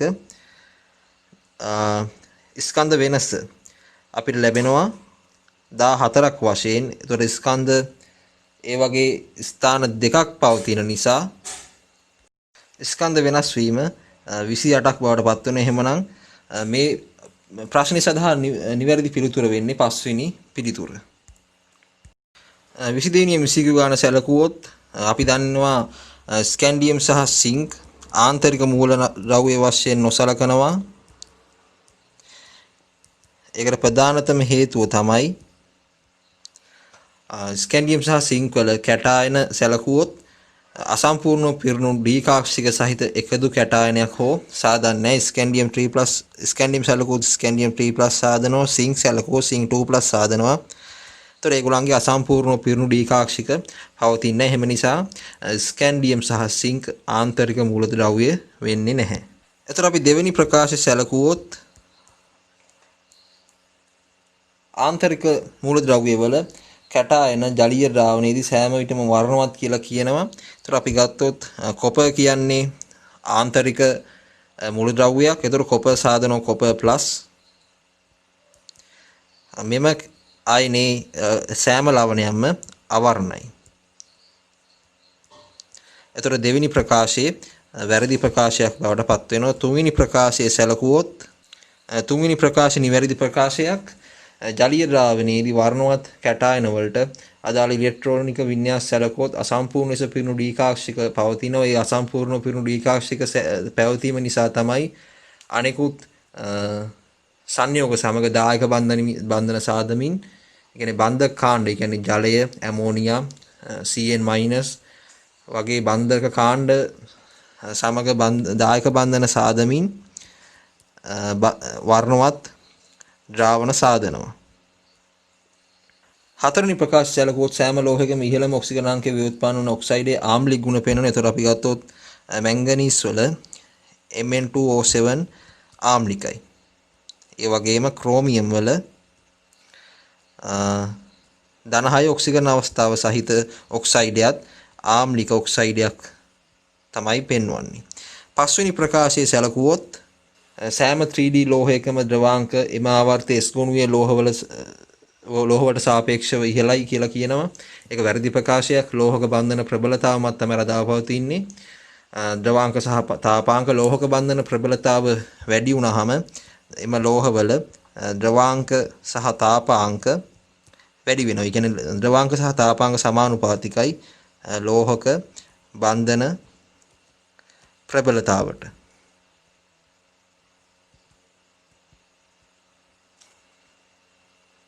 විසිදෙනි MCQ ගාන සැලකුවොත් එතකොට පළමු ප්‍රකාශය සහ තුන්වෙනි ප්‍රකාශය සහ මේ හතරවෙනි ප්‍රකාශය නිවැරදි වෙනවා. 23 වෙනි MCQ ගාන සැලකුවොත් භාෂ්මික K2MnO4 ද්‍රාවණයක් ආම්ලික කරන තනුක HCl අම්ලයෙන්. එතකොට ආම්ලික කරද්දී OH- සාන්ද්‍රණය අඩු වෙනවා. එහෙමනම් මෙන්න මේ ආකාරයට තමයි අපි නිරීක්ෂණ ලැබෙන්නේ. MnO4 2- අයනයේ සැලකුවොත් එයා MnO4- බවට පත් වෙනවා. එතකොට අපි ගත්තොත් MnO4- වල වර්ණය කොළ පාටයි. එයා දම් පාට වර්ණයක් බවට පත් වෙනවා MnO4- සෑදීම නිසා. එතකොට මේ MnO4- තවදුරටත් H+ එකතු කරනකොට MnO2 කියන දුබුරු අවක්ෂේපයේ බවට පත් වෙනවා. එතකොට මේ දුබුරු අවක්ෂේපය තවදුරටත් Mn H+ එකතු කරනකොට Mn 2+ බවට පත් වෙනවා. එතකොට Mn2+ අවර්ණයි. නමුත් අපි දන්නවා Mn2+ පමණක් පවතින ජලීය ද්‍රාවණයක් සැලකුවොත් එයා ලා රෝස පැහැති වර්ණයක් තමයි පෙන්වන්නේ. මෙතෙන්දී Mn2+ අවර්ණ වෙන්න හේතුව HCl වලින් ලැබෙන Cl- සමග මෙන්න මේ ආකාරයට MnCl2 ලවණයේ සෑදීම නිසා. 24 වෙනි MCQ ගානේ තියෙන copper 2+ සහ Fe3+ ද්‍රාවණයක් තියෙනවා. එයාගේ පරිමාව 25 ඝන සෙන්ටිමීටර්. මේ ද්‍රාවණයට පොටෑසියම් අයඩයිඩ් එකතු කරනවා. පොටෑසියම් අයඩයිඩ් එකතු කරාට පස්සේ ලැබෙන අවක්ෂේපයේ ස්කන්ධය, එතකොට අපි දන්නවා copper අයඩයිඩ් අවක්ෂේපය තමයි ලැබෙන්නේ. එයාගේ ස්කන්ධي 0.38 ග්‍රෑම්. එතකොට ප්‍රතික්‍රියාව සැලකුවොත් මේ ආකාරයට තමයි ප්‍රතික්‍රියාව සිද්ධ වෙන්නේ. copper 2+ I- සමග ප්‍රතික්‍රියාවට භාජනය වෙලා copper+ සහ I2 බවට පත් වෙනවා. එතකොට copper 2+ ඔක්සිහරණය වෙනවා ඉලෙක්ට්‍රෝන ලබා ගනිමින්. I- I2 බවට පත් වෙනවා ඔක්සිකරණය වෙනවා ඉලෙක්ට්‍රෝන පිට කරමින්. එතකොට අපි ගත්තොත් මෙතෙන්දී ප්‍රතික්‍රියාව තුලනය කරාට පස්සේ මේ ප්‍රතික්‍රියාව තමයි අපිට අවසාන වශයෙන් ලැබෙන්නේ. එතකොට CuI කියන සුදු පාට අවක්ෂේපය සාදනවා. එතකොට අපි ගත්තොත් Cu2+ සහ Cu+ අතර ස්ටොයිකියෝමෙට්‍රික අනුපාතය 1:1යි. එතකොට මේ පිටවන I2 සමග තයෝසල්ෆේට් අයනයේ ප්‍රතික්‍රියාවට භාජනය වෙනවා. එයා ප්‍රතික්‍රියාවට භාජනය වෙලා SO4O6 අයනය සහ I- සාදනවා. එතකොට ප්‍රතික්‍රියාව තුලනය කරාට පස්සේ මේ විදිහට තමයි තුලනය වෙන්නේ. එතකොට අපිට දීලා තියෙනවා Cuprous iodide වල ස්කන්ධය 0.38 ග්‍රෑම්. එහෙනම් අපිට පුළුවන් Cuprous iodide මවුල ගණන සොයන්න. අපි දන්නවා ස්කන්ධය 0.38 බෙදීම 190යි. එහෙනම් ස්කන්ධ ගන්න පුළුවන් අපිට 2 වැඩි කිරීම 10^3ක් විදිහට මවුල ගණන Cuprous iodide මවුල ප්‍රමාණය 2 වැඩි කිරීම 10^3යි. එහෙනම් අපිට කියන්න පුළුවන් ස්ටොයිකියෝමිතිය අනුව I2 මවුල සංඛ්‍යාව 1 වැඩි කිරීම 10^3ක් වශයෙන්. එහෙමනම් මේ ප්‍රතික්‍රියාව ස්ටොයිකියෝමිතික අනුපාතය I2 සහ තයෝසල්ෆේට් අතර 1:2යි. එහෙනම් තයෝසල්ෆේට් මවුල සංඛ්‍යාව ගණනය කරන්න පුළුවන් 2 වැඩි කිරීම 10^3ක් වශයෙන්. එහෙනම් අපි ගන්නවා අවශ්‍ය කරන මේ තයෝසල්ෆේට් ද්‍රාවණයේ සාන්ද්‍රණය තමයි ගණනය කරන්න තියෙන්නේ. යාගේ සාන්ද්‍රණය C ලෙස ගන්නවා. C ඝන ඩෙසිමීටරයට මවුල වශයෙන්. එතකොට තයෝසල්ෆේට් මවුල ගණන අපිට පුළුවන් C වලින් ගණනය කරන්න. එහෙනම් තයෝසල්ෆේට් මවුල ගණන සමානයි. අපිට කියන්න පුළුවන් යොදාගත් පරිමාව 20යි ඝන සෙන්ටිමීටර. එහෙනම් 20යි C වැඩි කිරීම 10^3ක් බවට පත් වෙනවා. අපි දන්නවා ඝන සෙන්ටිමීටර ඝන ඩෙසිමීටර බවට පරිවර්තනය කරගන්න ඕන මවුල ගණන සොයනකොට. අපි කලින් එහෙනම් හෙව්වා අවශ්‍ය කරන තයෝසල්ෆේට් මවුල ගණන 2 වැඩි කිරීම 10^3ක් වශයෙන්. එහෙනම් අපිට මේ ප්‍රකාශන සමාන කිරීමෙන් C වලට අවශ්‍ය කරන අගය ලබා ගන්න පුළුවන්. 20යි C වැඩි කිරීම 10^3 සමානයි 2 වැඩි කිරීම 10^3යි. එම නිසා C සමානයි අපිට කියන්න පුළුවන් 0.1ක් වශයෙන්. එහෙනම් අවශ්‍ය කරන තයෝසල්ෆේට් ද්‍රාවණයේ සාන්ද්‍රණය 0.1යි ඝන ඩෙසිමීටරයට මවුල. 26 වෙනි ගාන සැලකුවොත් අපිට කැල්සියම් බ්‍රෝමයිඩ් ජලීය ද්‍රාවණයක මෞලිකතාව දීලා තියෙනවා. මෞලිකතාව ඝන ඩෙසිමීටරයට මවුල 1යි. ඒ වගේම ඝනත්වය 1.1 ඝන සෙන්ටිමීටරයට ග්‍රෑම්. එතකොට අපි මේ ද්‍රාවණයෙන් සලකනවා 1 ඝන සෙන්ටිමීටරයක ද්‍රාවණයක්. එතකොට 1 ඝන සෙන්ටිමීටරයක ද්‍රාවණයක් සැලකුවොත් අපිට පුළුවන් ද්‍රාවණයේ මුළු ස්කන්ධය ලබා ගන්න. අපි ඝනත්වය දන්නවා 1.1 ඝන සෙන්ටිමීටරයට ග්‍රෑම්. එහෙමනම් මේ ද්‍රාවණයේ මුළු ස්කන්ධය 1.1 ග්‍රෑම් වශයෙන් ලබා ගන්න පුළුවන්. ඊට පස්සේ අපි යනවා කැල්සියම් බ්‍රෝමයිඩ් වෙන මවුල ගණන සොයන්න. අපිට මෞලිකතාව දීලා තියෙනවා 1 ඝන ඩෙසිමීටරයට මවුල වශයෙන්. එහෙනම් කැල්සියම් බ්‍රෝමයිඩ් මවුල සංඛ්‍යාව අපිට ගණනය කරන්න පුළුවන්. මෙන්න මේ ආකාරයට සාන්ද්‍රණීය වාරයක් පරිමාව 1 ඝන සෙන්ටිමීටර අපි ඒ ඝන ඩෙසිමීටර බවට පරිවර්තනය කරන්න ඕන. එතකොට 10^3න් ගුණ වෙනවා. එහෙමනම් කැල්සියම් බ්‍රෝමයිඩ් මවුල ගණන සැලකුවොත් 1 වැඩි කිරීම 10^3යි මවුල. එහෙමනම් අපිට පුළුවන් කැල්සියම් බ්‍රෝමයිඩ් වල මෞලිකතාව මේ ආකාරයට ප්‍රකාශ කරන්න. අපි දන්නවා මෞලිකතාව සමානයි මවුල ගණන බෙදනවා ඒ සමස්ත පද්ධතියේ මුළු ස්කන්ධයෙන් එතකොට මවුල ගණන අපි දන්නවා කැල්සියම් බ්‍රෝමයිඩ් වල 1 වැඩි කිරීම 10/3යි. එතකොට මුළු ස්කන්ධය සැලකුවොත් ද්‍රාවණය 1.1යි. එතකොට අපි මේ මේ ආකාර ලබා ගන්න ඕන ග්‍රෑම් කිලෝග්‍රෑම් බවට පරිවර්තනය කරන්න ඕන. එතකොට මවුල ගණන වෙනස් වෙන්නේ නැහැ. එතකොට ලැබෙන 1.1 වැඩි කිරීම 10/3 වාරයක් කිලෝග්‍රෑම්. එතකොට මේ සුළු කරාම අපිට ලැබෙන අවසාන වශයෙන් 0.91යි මවුල කිලෝග්‍රෑමයට. එය තමයි කැල්සියම් බ්‍රෝමයිඩ් වල මවුලීයතාව මේ ද්‍රාවණේ. 28 වෙනි MCQ ගාන සැලකුවොත් අපි මූලිකව දාන කරුණ තමයි ජලයේ තාපාංකය විශාලයි එතනෝල් වල තාපාංකයට වඩා. ඒට හේතුව අපි දන්නවා ජලය සැලකුවොත් ජලයේ ප්‍රබල හයිඩ්‍රජන් බන්ධන පවතිනවා. يعني වැඩි හයිඩ්‍රජන් බන්ධන ප්‍රමාණයක් පවතිනවා. ඒතර එතනෝල් වල හයිඩ්‍රජන් බන්ධන ප්‍රමාණය අඩුයි. එහෙමනම් අපි සැලකුවොත් B ද්‍රාවණය පවතින 0.5 බැගින් ජලය සහ ග්ලූකෝස්. අපි දන්නවා ජලය සහ ග්ලූකෝස් මිශ්‍ර වෙනවා. එතකොට බන්ධන සෑදීමක් සිදු වෙනවා. බන්ධන සෑදීම නම් සිදු වෙන්නේ වාෂ්ප කලාපයට අණු ගමන් කිරීමේ හැකියාව අඩු වෙනවා. එම නිසා වාෂ්ප පීඩනය අඩු වෙනවා.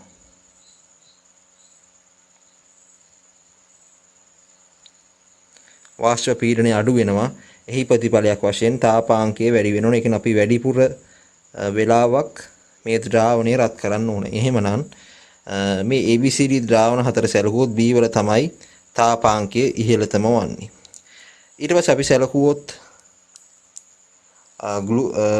එතනෝල් සහ ග්ලූකෝස් ද්‍රාවණය අපි C ද්‍රාවණය සැලකුවොත් එතනෝල් සහ ග්ලූකෝස් ද්‍රාවණය එයත් මිශ්‍ර වෙනවා. 0.5 බැගින් තමයි දෙන්නගේම පවතින්නේ. නමුත් සෑදෙන හයිඩ්‍රජන් බන්ධන ප්‍රමාණය අඩුයි ජලය මිශ්‍ර කරනවට වඩා.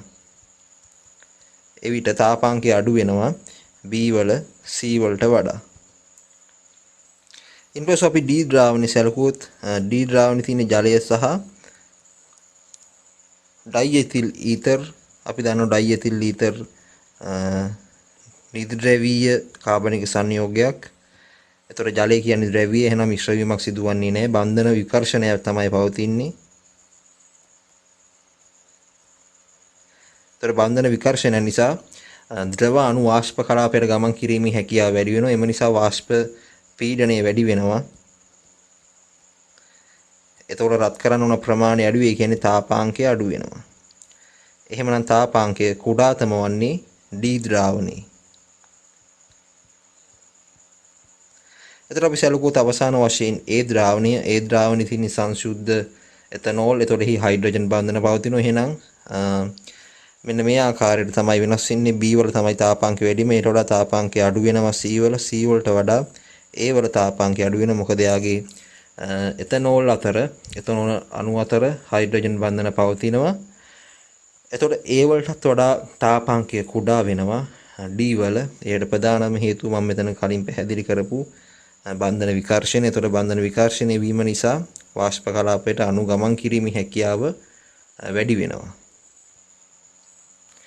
29 වෙනි MCQ ගාන සැලකුවොත් මෙන්න මේ ආකාරයට තමයි දින අපිට පුළුවන් හේස් වක්‍රයක් අදින මේ ප්‍රතික්‍රියාව සඳහා මේ ප්‍රතික්‍රියාවේ එන්තැල්පි තමයි අපිට ගණනය කරන්න තියෙන ප්‍රතික්‍රියා එන්තැල්පිය.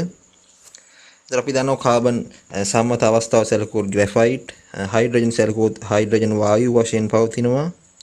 ඔක්සිජන් සැලකුවොත් ඔක්සිජන් වායු වශයෙන් තමයි පවතින සම්මත අවස්ථාවේදී. ඒතර අපි ගත්තොත් මේ සම්මත අවස්ථාවලින් මෙම ප්‍රතික්‍රියාව ජල වාෂ්ප සෑදනය කියන්නේ ඩෙල්ටා H නෝට් F සම්මත උත්පාදන එන්තැල්පිය ජල වාෂ්පවල. අපිට දත්තයක් වශයෙන් දීලා තියෙනවා හයිඩ්‍රජන් වායුවේ දහන එන්තැල්පිය. එහෙනම් අපිට ඒ සමාන කරන්න පුළුවන් සම්මත උත්පාදනය ජල වාෂ්පවල. ඊට පස්සේ අපිට දීලා තියෙනවා කාබන් වල දහන එන්තැල්පිය කාබන් දහනෙන් කාබන් මොනොක්සයිඩ් ලැබෙනවා. එහෙනම් delta H note C carbon වල දහනේ වශයෙන් ගන්න පුළුවන්. ඒතකොට එහි අගය අපිට ලබා දීලා තියෙනවා ඍණ 393.5යි මවුලයට කිලෝ ජූල්. නමුත් අපි මෙතන හයිඩ්‍රජන් වල දහන එන්තැල්පිය අපිට තියෙනවා.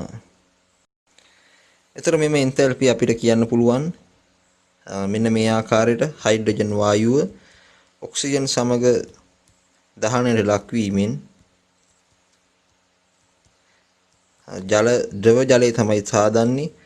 එතකොට එහි එන්තැල්පිය තමයි අපිට දීලා තියෙන්නේ ඍණ 286ක් වශයෙන් මවුලයට කිලෝ ජූල්. එතකොට මේ ද්‍රව ජලය ජල වාෂ්ප බවට පත් වෙනවා මේ ප්‍රතික්‍රියාවේදී. එතකොට එහි එන්තැල්පිය අපිට දීලා තියෙනවා. ඒ කියන්නේ සම්මත වාෂ්පීකරණ එන්තැල්පිය ජලයේ එහි අගය අපිට දීලා තිනවා 40.65යි මවුලයට කිලෝ ජූල් වශයෙන්. එහෙමනම් අපිට පුළුවන් මේ ප්‍රතික්‍රියාවේ එන්තැල්පිය අපි ගත්තොත් x කියලා අපිට පුළුවන් ලබා ගන්න x සමානයි ඍණ 286යි දශම ධන 40.65. එතකොට x සමාන වෙනවා ඍණ 246යි දශම ඍණ 245යි දශම 3.5යි මවුලයට කිලෝ ජූල් වශයෙන්. එතකොට අපිට පුළුවන් මේ වක්‍රය සදා හේස්නීමේදී ඩෙල්ටා H නෝට් R සදා අවශ්‍ය අගය ලබා ගන්න ඩෙල්ටා H නෝට් R සමාන වෙනවා ඍණ 393.5 පහෙන් අඩු කරනවා අපි මේ ලබාගත් x අගය. එතකොට අපි දන්නවා x වල අගය ඍණ 245.35 එන අපිට ගන්න පුළුවන් ඍණ 393.5 ධන 245.35ක් වශයෙන්. එහෙනම් අපිට මේ අවසාන අගය ලබා ගන්න පුළුවන් ඍණ 134.8යි මවුලයට කිලෝ ජූල් වශයෙන්. 30 වෙනි MCQ ගාන සැලකුවොත් අපිට තියෙන රවුල් නියමයේ සම්බන්ධ ගානක්. එතකොට අපිට දීලා තියෙනවා දත්තයක් වශයෙන් ද්‍රව කලාපයේ මවුල ගාන. ඒ කියන්නේ XA සමානයි 0.2යි. එහෙමනම් XB සමාන වෙන්න ඕන 0.8කට.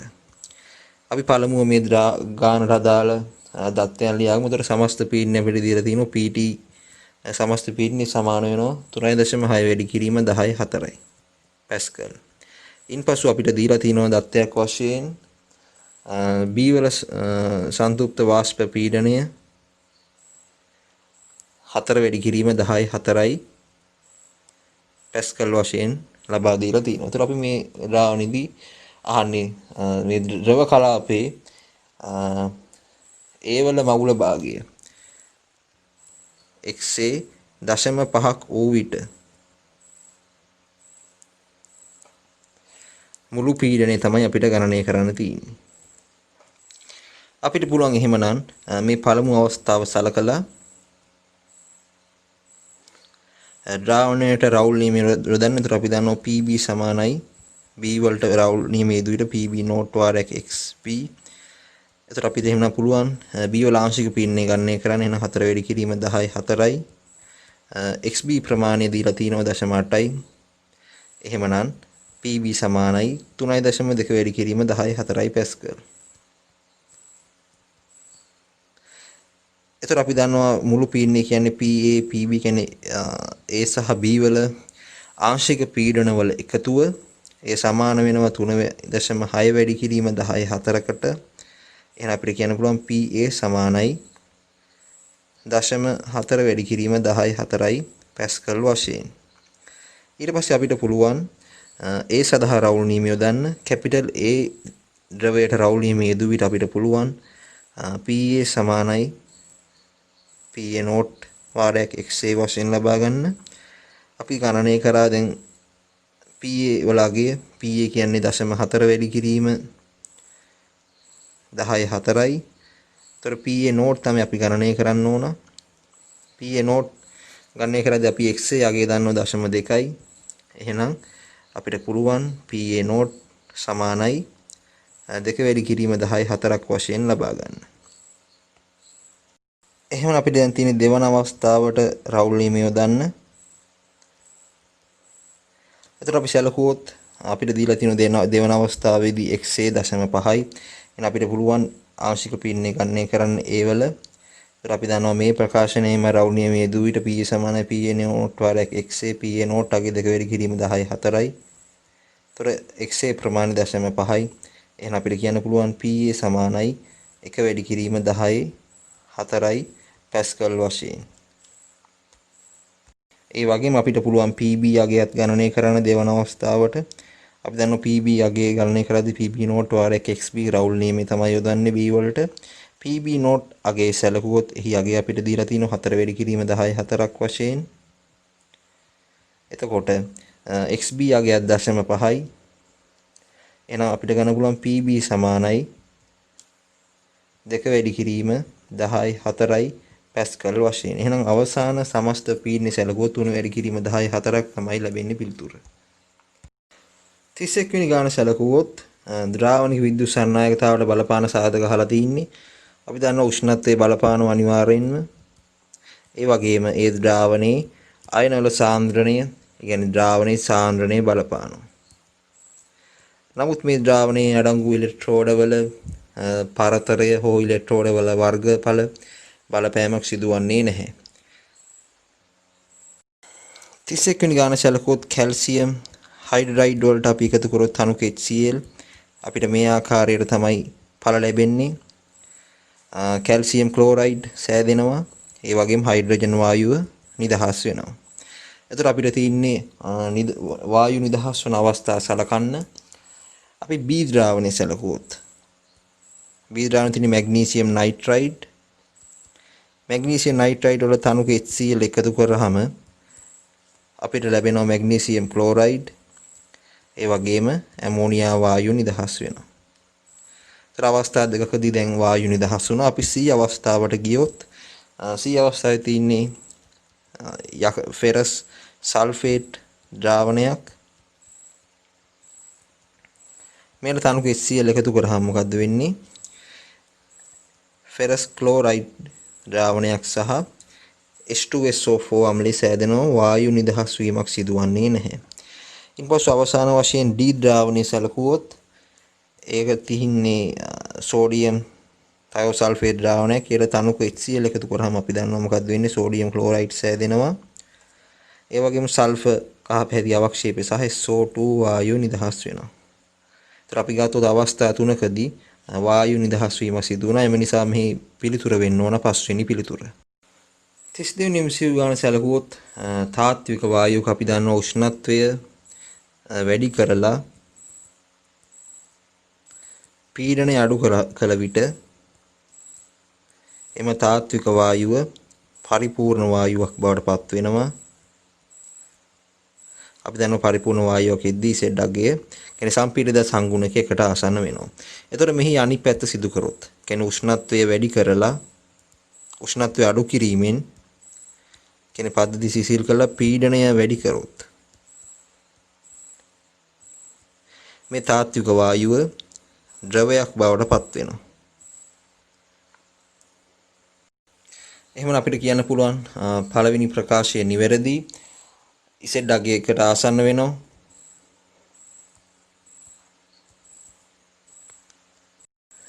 නමුත් පළවෙනි ප්‍රකාශය වර්ධිනවා. මොකද අණු අතර අන්තරාණුක ආකර්ෂණ බල රදාපවුත් බලපානවා Z අගය සඳහා. එතකොට සෑම වායුවකම Z අගය එකට ආසන්න වන්නේ නැහැ උෂ්ණත්වය වැඩි කරන විට. එතකොට දෙවන ප්‍රකාශයට ගියොත් පුෂ්ටික වර්ගඵලය බලපෑමක් නැහැ උෂ්ණත්වයත් සමග. එතකොට C ප්‍රකාශය අපි සැලකුවොත් අපි දන්න උෂ්ණත්වය වැඩි කරන විට පීඩනය වැඩි වෙනවා. ඒට ප්‍රධානම හේතුව තමයි මොකද්ද? D ප්‍රකාශයේ තියෙන හේතුව අණු වල බිත්ති සමග ඇතිවෙන ආවේගී බල වල ප්‍රබලතාව වැඩි වෙනවා. මේ ආකාරයට අංශු වදින විට වැඩි නැවත පොළා පන්න විට මේ ඇතිවෙන ආවේගී බල වල විශාලත්වය වැඩි වෙනවා. එම නිසා පීඩනය වැඩි වෙනවා. 34 සැලකුවොත් අපිට තියෙන සෝඩියම් ක්ලෝරයිඩ් සහ සෝඩියම් අයඩයිඩ් වෙන් කරගන්න. එතකොට අපි දැම්මොත් මුලින්ම lead nitrate වලට අපි දැම්මොත් sodium chloride අපිට PbCl2 හම්බ වෙන. ඒතර සුදු පාට අවක්ෂේපයක්. ඒ වගේම මෙයාට දැම්මොත් sodium iodide අපිට PbI2 හම්බ වෙනවා. එයා තද කහ අවක්ෂේපයක්. ඉන්පසු දෙවනුව තියෙන ටොලන්ස් ප්‍රතිකාරකය කියන්නේ ඇමෝනිය සිල් නයිට්‍රේට් ද්‍රාවණයක්. අපි මේ ඇමෝනිය සිල් නයිට්‍රේට් ද්‍රාවණයට එකතු කරොත් සෝඩියම් ක්ලෝරයිඩ් අපිට ලැබෙනවා මෙන්න මෙම සංගත සංකීර්ණය.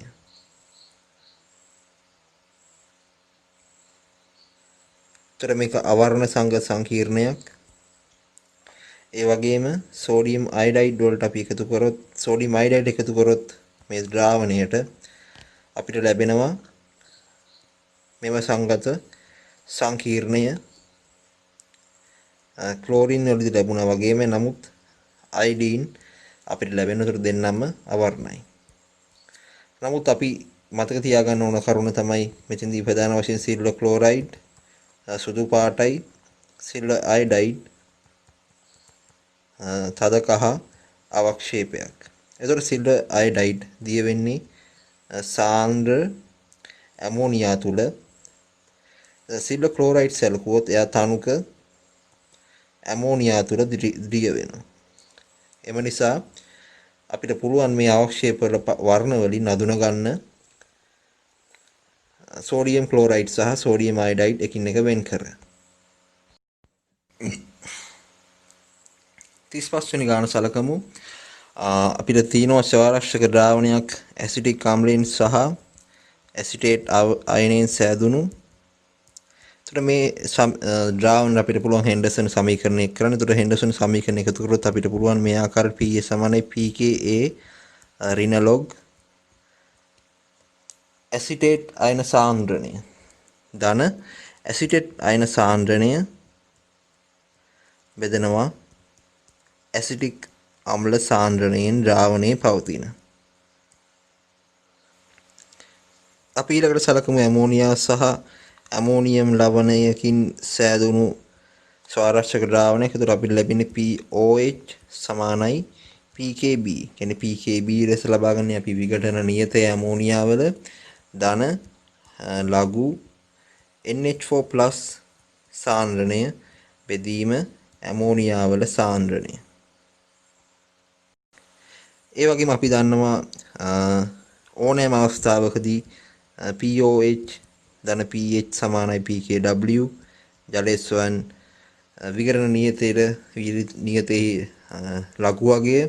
එහෙනම් අපිට කියන්න පුළුවන් POH සමානයි pKa pKw ඍණ pH සමානයි pKb ධන log NH4+ සාන්ද්‍රණය බෙදීම ඇමෝනියා සාන්ද්‍රණය.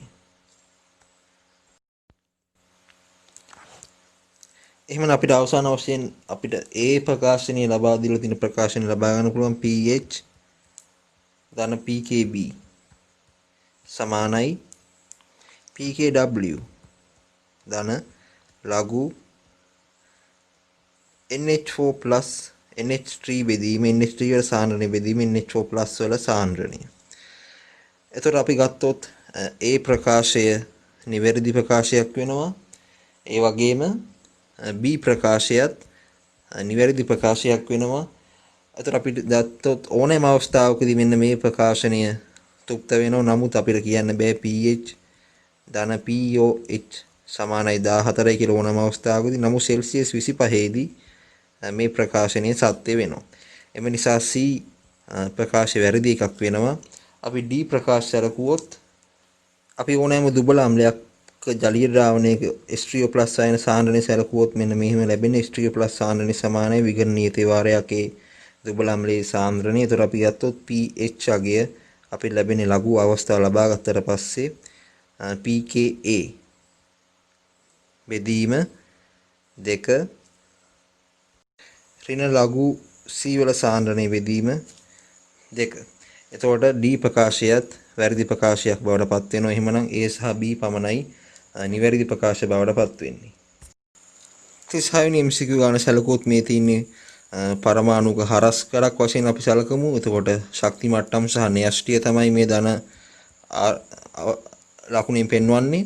එතකොට ලයිමාන් ශරීරය සැලකුවොත් පළමුව මෙන්න මේ විදිහට ඉලෙක්ට්‍රෝන සංක්‍රමණය වෙන ඉහළ ශක්ති මට්ටම් වල ඉඳන් පළමු ශක්ති මට්ටම. එතකොට මේ තියෙන්නේ ලයිමාන් ශ්‍රේණිය.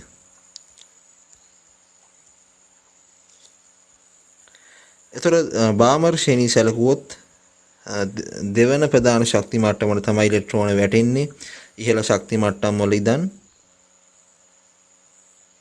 එතකොට මේ තියෙන්නේ බාමර් ශ්‍රේණිය. එතකොට අපි ගත්තොත් පළමු ප්‍රකාශය නිවැරදි ප්‍රකාශයක් වෙනවා. අනුයාත සංඛ්‍යා රේඛා අතර උපරිම පරතරයක් පවතින්නේ ලයිමාන් ශ්‍රේණිය. මොකද අපි දන්නවා න්‍යෂ්ටි ඉඳන් ඉවතට යන විට ශක්ති මට්ටම් අතර පරතරය අඩු වෙනවා. ඒ කියන්නේ ශක්ති මට්ටම් එකින් එක ලං වෙනවා. එතකොට අපි ගත්තොත් පාෂාණ ශ්‍රේණිය n සමාන 3 ශක්ති මට්ටමට තමයි වැටෙන්නේ ඉහළ ඉඳන් ඉලෙක්ට්‍රෝන. එතකොට අඩුම පරතරයක් පවතින්නේ පාෂාණ ශ්‍රේණියේදී. එතකොට සමාන පරතර පවතින්නේ ඔයගොල්ලන්ට පේනවා ශක්ති මට්ටම් අතර පරතරය අඩු වෙන කියන්නේ ශක්ති මට්ටම් එකින් එක ලං වෙනවා න්‍යෂ්ටි ඉඳන් ඉවතට. එම නිසා C ප්‍රකාශය වැරදි ප්‍රකාශයක් වෙනවා. A සහ B නිවැරදි ප්‍රකාශ බවට පත් වෙනවා. අපි හිමනම් දැන් බලමු D ප්‍රකාශය සම්බන්ධයෙන්. එතකොට හයිඩ්‍රජන් පරමාණු උෂ්ණත්වයේ බලපෑමන්නේ අපි දන්නවා නිදහස් වන සංඛ්‍යාතය රඳාපවතින E සමානයි hf මත හෝ E සමානයි ප්ලාන්ක් නීතිය වාරයක් ආලෝකයේ ප්‍රවේගය බෙදීම එම තරංගයේ තරංගායාමය. එතකොට රේඛා අතර පරතරයට ඍජුවම බලපාන්නේ ප්‍රධාන වශයෙන් එම කිරණවල සංඛ්‍යාතය හෝ තරංගායාමය. 37 වෙනි MCQ ගාන සැලකමු. NO3 ආයනය පහත කවර මගින් ඔක්සිහරණය කරන්න පුළුවන්ද කියලා යහන්නේ.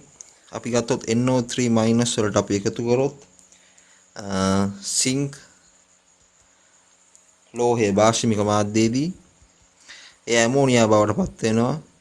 තොර සිංකේට් අයනයේ බවට ඔක්සිකරණයට ලක් වෙනවා. එහෙමනම් D ප්‍රකාශය නිවැරදි ප්‍රකාශයක් වෙනවා. ඒ වගේම අපි NO3 මයිනස් අයනට එකතු කරොත් කොපර් ආම්ලික මාධ්‍යයේදී අපි දන්නවා මෙන්න මේ ආකාර ප්‍රතික්‍රියාවක් වෙනවා. කොපර් ලෝහය තනුක ඇමෝන් HNO3 ආම්ලයේ සමග ප්‍රතික්‍රියාවට භාජනය වෙලා කොපර් නයිට්‍රේට් සහ නයිට්‍රජන් මොනොක්සයිඩ් වායුව සාධන. එතකොට අපි දන්නවා මේ අවස්ථාවේදී NO3 මයිනස් වල ඔක්සිකරණ අවස්ථාව ධන 5යි. NO බවට පත් වුනහම ධන 2යි. ඒකෙන් ඔක්සිහරණයට ලක් වෙනවා. එහෙනම් C සහ D පමණයි නිවැරදි ප්‍රකාශ වශයෙන් ලබා ගන්න පුළුවන් 37 වෙනි ප්‍රශ්නයට. 38 වෙනි ගාන සලකමු. ඒතර අර්ධ ජීව කාලය සම්බන්ධයෙන් තමයි කතා කරන්න තියෙන්නේ. අපි දන්නවා උත්ප්‍රේරකයක් එකතු කරාම ශක්තින ශක්තිය අඩු වෙනවා. ශක්තින ශක්තිය අඩු මාර්ගයක් කරා තමයි ගමන් කරන්නේ ප්‍රතික්‍රියාව. ඒ වගේම ප්‍රතික්‍රියා ශීඝ්‍රතාව වැඩි කරනවා. ප්‍රතික්‍රියා ශීඝ්‍රතාව වැඩි කරන විට අපි දන්නවා එහෙමනම් අපිට කියන්න පුළුවන් අපිට නිගමනය කරන්න පුළුවන් අර්ධ ජීව කාලය අඩු වෙනවා. එතකොට අපි සැලකුවොත් ශීඝ්‍රතා නියතයේ ඒකකය අපි දන්න හැමතිස්සෙම මවුල ගන් ඩෙසිමීටරයට තප්පරයට ගන් ඩෙසිමීටරයට මවුල. එහෙමනම් අපිට ගන්න පුළුවන් දැන් T භාගය අර්ධ ජීව කාලය අඩු වෙනවා.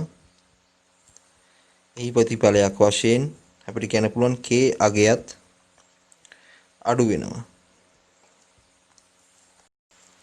එතකොට අපි ගත්තොත් පෙළ වෙනස් වීමක් වෙන්නේ නැහැ. ඒ වගේම සෑදෙන ඵල ප්‍රමාණය වැඩි වන්නේ නැහැ. එකම ඵල ප්‍රමාණය ලැබෙන්නේ නමුත් ඵල සෑදීමට ගත වන කාලය අඩු වෙනවා. අපි දන්නවා ටොලරන්ස් ප්‍රතිකාරකය කියන්නේ ඇමෝනිය සිල නයිට්‍රේට්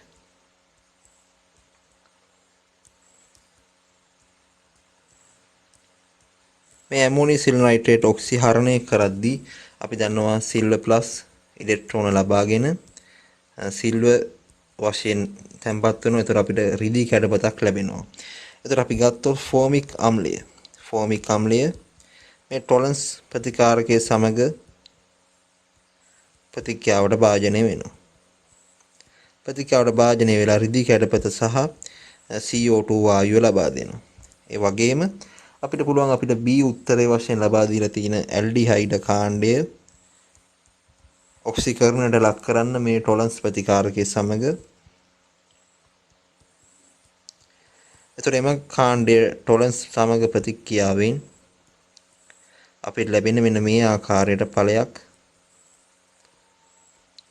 මේ ඇල්ඩිහයිඩ් කාණ්ඩය COOH කාණ්ඩයක් දක්වා ඔක්සිකරණයට ලක් වෙනවා. එසේ ඔක්සිකරණයට ලක් වෙලා අපිට ලැබෙනවා ඊට අමතරව රිදී කැඩපතක්. එතකොට මේ 39 වෙනි ප්‍රශ්නේ සඳහා නිවැරදි පිළිතුර වෙන්නේ B සහ C. නමුත් අපි A පිළිතුර සලකමු. A පිළිතුරේ තියෙන්නේ මෙම ඇල්කයිනය. මේ ඇල්කයිනයට අපි එකතු කරොත් ටොලරන්ස් ප්‍රතිකාරකය අපිට ලැබෙනවා සුදු පැහැති අවක්ෂේපයක්. මෙන්න මේ ආකාරයට. එතකොට මේ තියෙන මේ අවක්ෂේපයේ ව්‍යුහය. 40 වෙනි MCQ ගානේ තියෙන මේ ඇල්කොහොලයට අපි එකතු කරනවා HB සාන්ද්‍ර HBr. එතකොට අපි දන්නවා සාන්ද්‍ර HBr මේ අවස්ථාවේදී අම්ලයේ වශයෙන් හැසිරෙනවා. මේ ඇල්කොහොලේ බස්මයේ වශයෙන් හැසිරෙනවා. එතකොට මේ ප්‍රතික්‍රියාවෙන් අපිට ලැබෙන්නේ මෙම ඇල්කයිල් බ්‍රෝමයිඩය. එතකොට මේ ඇල්කයිල් බ්‍රෝමයිඩය සැලකුවොත් Br- කියන නියුක්ලියෝෆයිලය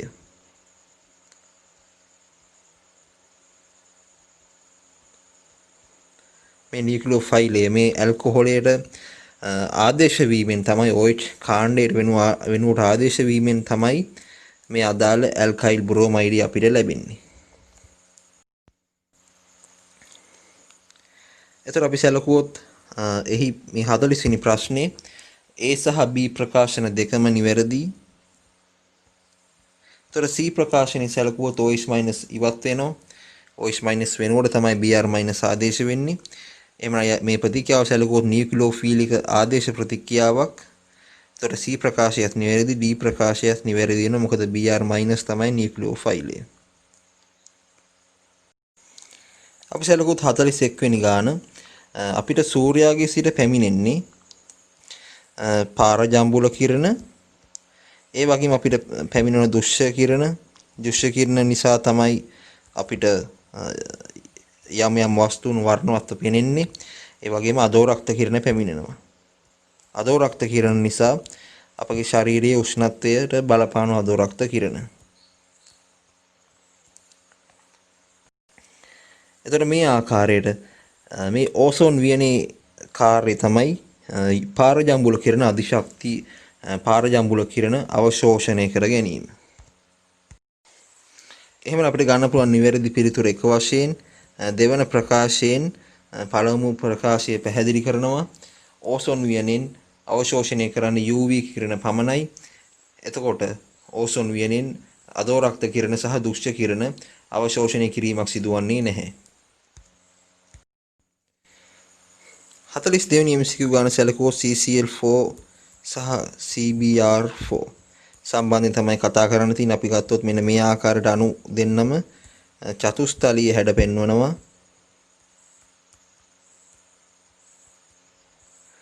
එතකොට අපි ගත්තොත් තාපාංක අපි දන්නවා රඳා පවතින්නේ මෞලික ස්කන්ධය මත. තාපාංකය අනුලෝම සමානුපාතිකයි මෞලික ස්කන්ධයට. එතකොට අපිට කියන්න පුළුවන් මෞලික ස්කන්ධය වැඩි වෙනකොට තාපාංකය වැඩි වෙනවා. එහෙමනම් මේ M මෞලික ස්කන්ධය CCl4 වල කුඩායි මෞලික ස්කන්ධය CBr4 වල මෞලික ස්කන්ධයට වඩා එහි ප්‍රතිඵලයක් වශයෙන් අපිට කියන්න පුළුවන් මේ දෙන්නම එකම ශ්‍රේණියක අඩංගු වන නිසා තොර බන්ධන ස්වරූපයේ වෙනසක් සිද්ධ වන්නේ නැහැ. ඒ නිසා අපිට කියන්න පුළුවන් තාපාංකය සැලකුවොත් CBr4 වල තාපාංකය වැඩි CCl4 වල තාපාංකයට වඩා. අපි දැන් එහෙමනම් කතා කරමු CCl සහ CBr වල ද්‍රවීයතාව සම්බන්ධයෙන්. අපි දන්නවා ක්ලෝරින් වල විද්‍යුරණතාව ඉහළයි බ්‍රෝමීන් වලට වඩා. එහෙනම් එම නිසා ක්ලෝරින් වල ආරෝපණය අපි ගත්තොත් ඩෙල්ටා 1 වශයෙන් එයා ඩෙල්ටා ඍණාරෝපිතයි. කාබන් ඩෙල්ටා 1 ධන ආරෝපණයක් ගන්නවා. Br ගන්නවා ඩෙල්ටා 2 ඍණාරෝපිතයි. කාබන් ඩෙල්ටා 2 ධන ආරෝපණයක් ගන්නවා. ඒතර විද්‍යුරණතාව ක්ලෝරින් වල විශාල නිසා අපිට කියන්න පුළුවන් ඩෙල්ටා 1 වල ආරෝපණය විශාලයි ඩෙල්ටා 2 වල ආරෝපණයට වඩා. එම නිසා මේ CCl බන්ධනයේ ද්‍රවීයතාව විශාල වෙනවා CBr බන්ධනයේ ද්‍රවීයතාවයට වඩා.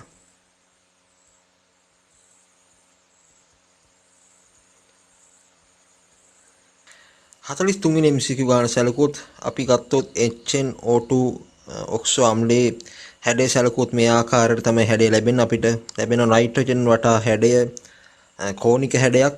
ඒතර අපි දන්නවා මේ ෆයි බන්ධනයකින් සහ සිග්මා බන්ධනයකින් සමන්විත වෙනවා. ඒතර අපිට පුළුවන් සංපයුක්ත ව්‍යුහ ලබා ගන්න HNO2 අණුව සඳහා අපිට පුළුවන් මෙන්න මේ ආකාරයට නව සංපයුක්ත ව්‍යුහයක් ලබා ගන්න. ඒතර මේක සර ඉලෙක්ට්‍රෝන යොගලයේ වෙනස් වන්නේ නැහැ. කලින් ද්විත බන්ධනයේ පැවති මේ ඔක්සිජන් මත ඍණ ආරෝපණයක් පැමිණෙනවා. ඒතර මෙම ඔක්සිජන් ධන ආරෝපිත වෙනවා. එහෙම අපි සැලකුවොත් මේ HNO2 අම්ලය සඳහා අදාළ ව්‍යුහයේ සංපයුක්ත මුහුණ අපිට ලැබෙන්නේ මේ ආකාරයට. නයිට්‍රජන් සහ ඔක්සිජන් අතර මේ ආකාරයට බන්ධන පවතිනවා.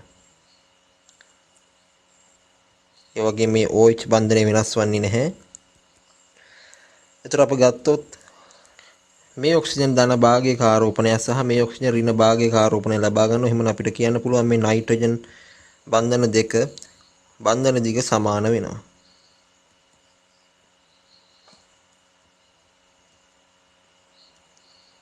හතලිස් හතරවෙනි MCQ ගාන සැලකුවොත් අපි දන්නවා H2S සහ SO2 තෙතමනේ ඇතිවිට ප්‍රතික්‍රියාවට භාජනය වෙලා සල්ෆර් සහ H2S ජලය සාදනවා.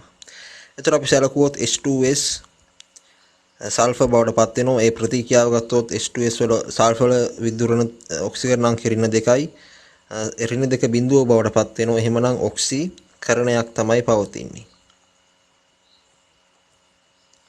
ඒ වගේම අපි SO2 සැලකුවොත් SO2 සල්ෆර් බවට පත් වෙනවා. ඒතකොට සල්ෆර් වල ඔක්සිකරණ අවස්ථාව ධන 4 ඉඳන් බිඳුව දක්වා අඩු වෙනවා. එහෙමනම් මේ තියෙන්නේ ඔක්සිහරණයක්. එහෙමනම් අපිට කියන්න පුළුවන් H2S විසින් SO2 ඔක්සි හරණයට ලක් කරනවා. ඒ වගේම අපි ගත්තොත් H2S ඔක්සිකරණයට ලක් වුණා. එහෙනම් අපිට කියන්න පුළුවන් H2S කියන්නේ මේ ප්‍රතික්‍රියාවේදී ඔක්සි හාරකයක් වශයෙන් එහෙම අපිට කියන්න පුළුවන් ඔක්සි හාරක භාවය H2S වල වැඩි SO2 වලට වඩා. එම නිසා මේ 44 වෙනි ප්‍රශ්නයට නිවැරදි පිළිතුර වන්නේ පළවෙනි පිළිතුර. අපි සැලකුවොත් අර්ධ කෝෂයක් මෙන්න මේ ආකාරයට කොපර් කූරක් ගිල්වලා පවතිනවා. කොපර් 2+ ජලීය ද්‍රාවණයක් තුල. ඒතර මේ තියෙන කොපර් කූර මේ අර්ධ කෝෂයේ සැලකුවොත් මෙන්න මේ ආකාරයට සමතුලිතතාව පවතින කොපර් ඉලෙක්ට්‍රෝන පිට කරමින් කොපර් 2+ බවට පත් වෙනවා. ඉලෙක්ට්‍රෝන දෙකක් පිට කරමින් ඒ වගේම කොපර් 2+ ඉලෙක්ට්‍රෝන දෙකක් ලබා ගනිමින් නැවත පසු ප්‍රතික්‍රියාව සිදු කරමින් කොපර් ලෝහය බවට පත් වෙනවා. එහෙමනම් අපිට කියන්න පුළුවන් මේ අවස්ථාවේදී මේ ඉදිරිප්ප සහ පසු ප්‍රතික්‍රියාවල ශ්‍රීගතා සමාන වීමෙන් ගතික සමතුලිතතාවක් යම් අවස්ථාවකදී එළඹෙනවා. එතකොට අපි ගත්තොත් ගතික සමතුලිතතාවයේදී අපි දන්නවා ඩෙල්ටා G යගය සමානයි බිඳුවයි. 46 වෙනි MCQ ගාන සැලකුවොත් අපි සලකන මොකක් හරි X කියලා මූල ද්‍රව්‍යයක්. ඒතර මේ X මූල ද්‍රව්‍ය ඔක්සිජන් වායු සමග දහනයට ලක් වෙලා අපි දන්නවා මොකක් හරි සංයෝගය සාධන එහෙමනම් බන්ධන සෑදීමක් තමයි සිදුවන්නේ. අපි දන්නවා බන්ධන සෑදීම සෑම විටම තාප දායි ප්‍රතික්‍රියාවක් තමයි පෙන්වන්නේ. එතකොට අපි සැලකුවොත් යම් මූලද්‍රව්‍යයක් ඝන අවස්ථාවේ පවතින ඔක්සිජන් වායුව සමග ප්‍රතික්‍රියාවට භාජනය වෙලා XO කියන ඝනය සාදනවා. එතකොට අපි ගත්තොත් ප්‍රතික්‍රියක පැත්තේ තියෙන සම්පූර්ණයෙන් වායු අණු එක්කෙනෙක්. නමුත් ප්‍රතිඵල පැත්තේදී අපිට මුණ ගැසෙන වායු අණු සංඛ්‍යාව 0යි. එම නිසා අපිට කියන්න පුළුවන් වායු අණු ප්‍රමාණය අඩු වුණා. එම නිසා පද්ධතියේ අහඹුතාව අඩු වෙන්න ඕන. එහි ප්‍රතිඵලයක් වශයෙන් පද්ධතියේ එන්ට්‍රොපිය අඩු වෙනවා.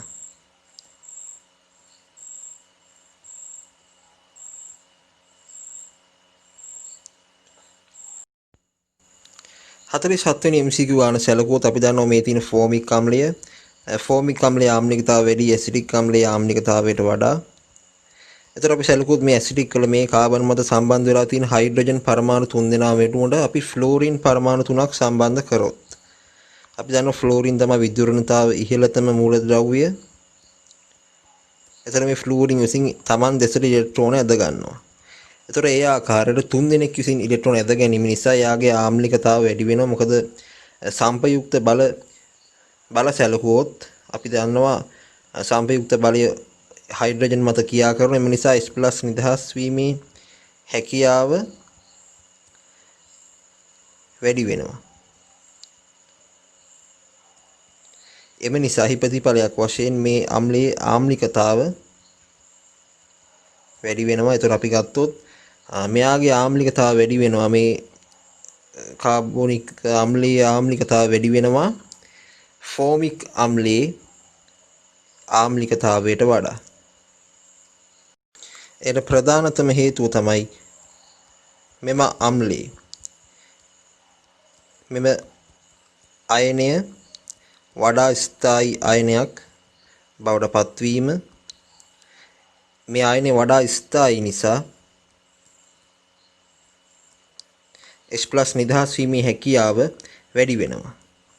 48 වෙනි MCQ ගාන සැලකුවොත් H2S වායුව අපි සැලකුවොත් H2S වායුව මෙන්න මේ ආකාරයට ජලයේදී දියවීමේදී මේ ජලයේ දියවීමේ ප්‍රතික්‍රියාව සැලකුවොත් තාප දායි.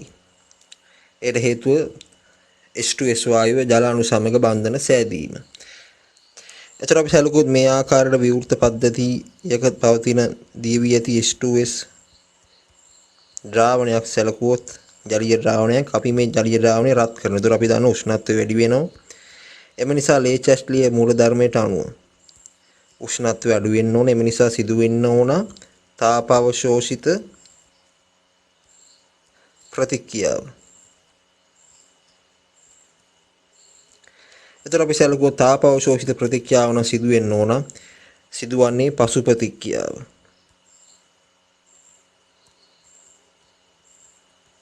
එම නිසා මේ දිය වෙලා තියෙන H2S වායුව ඉවත් කරන්න පුළුවන්.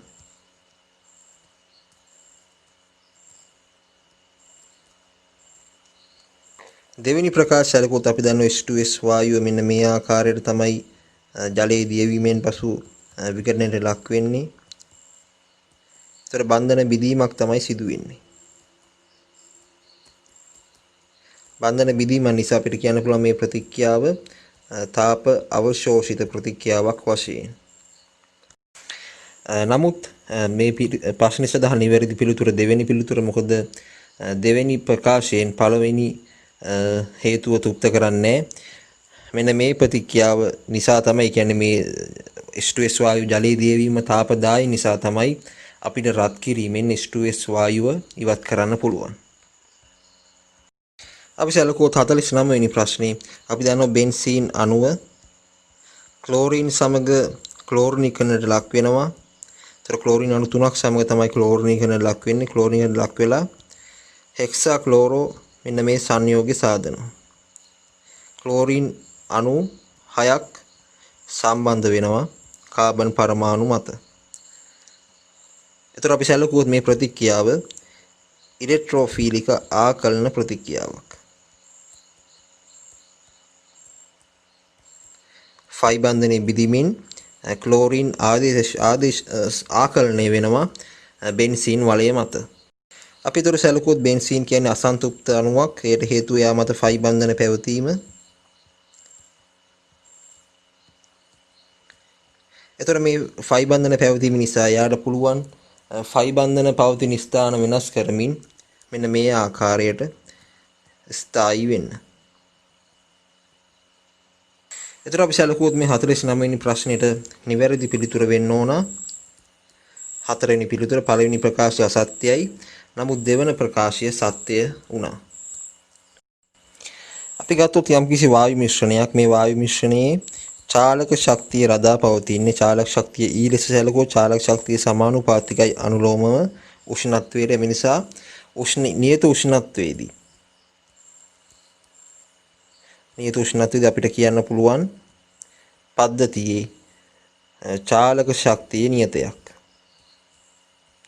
ඒතර චාලක ශක්තිය රඳා පවතින උෂ්ණත්වය මත පමණයි.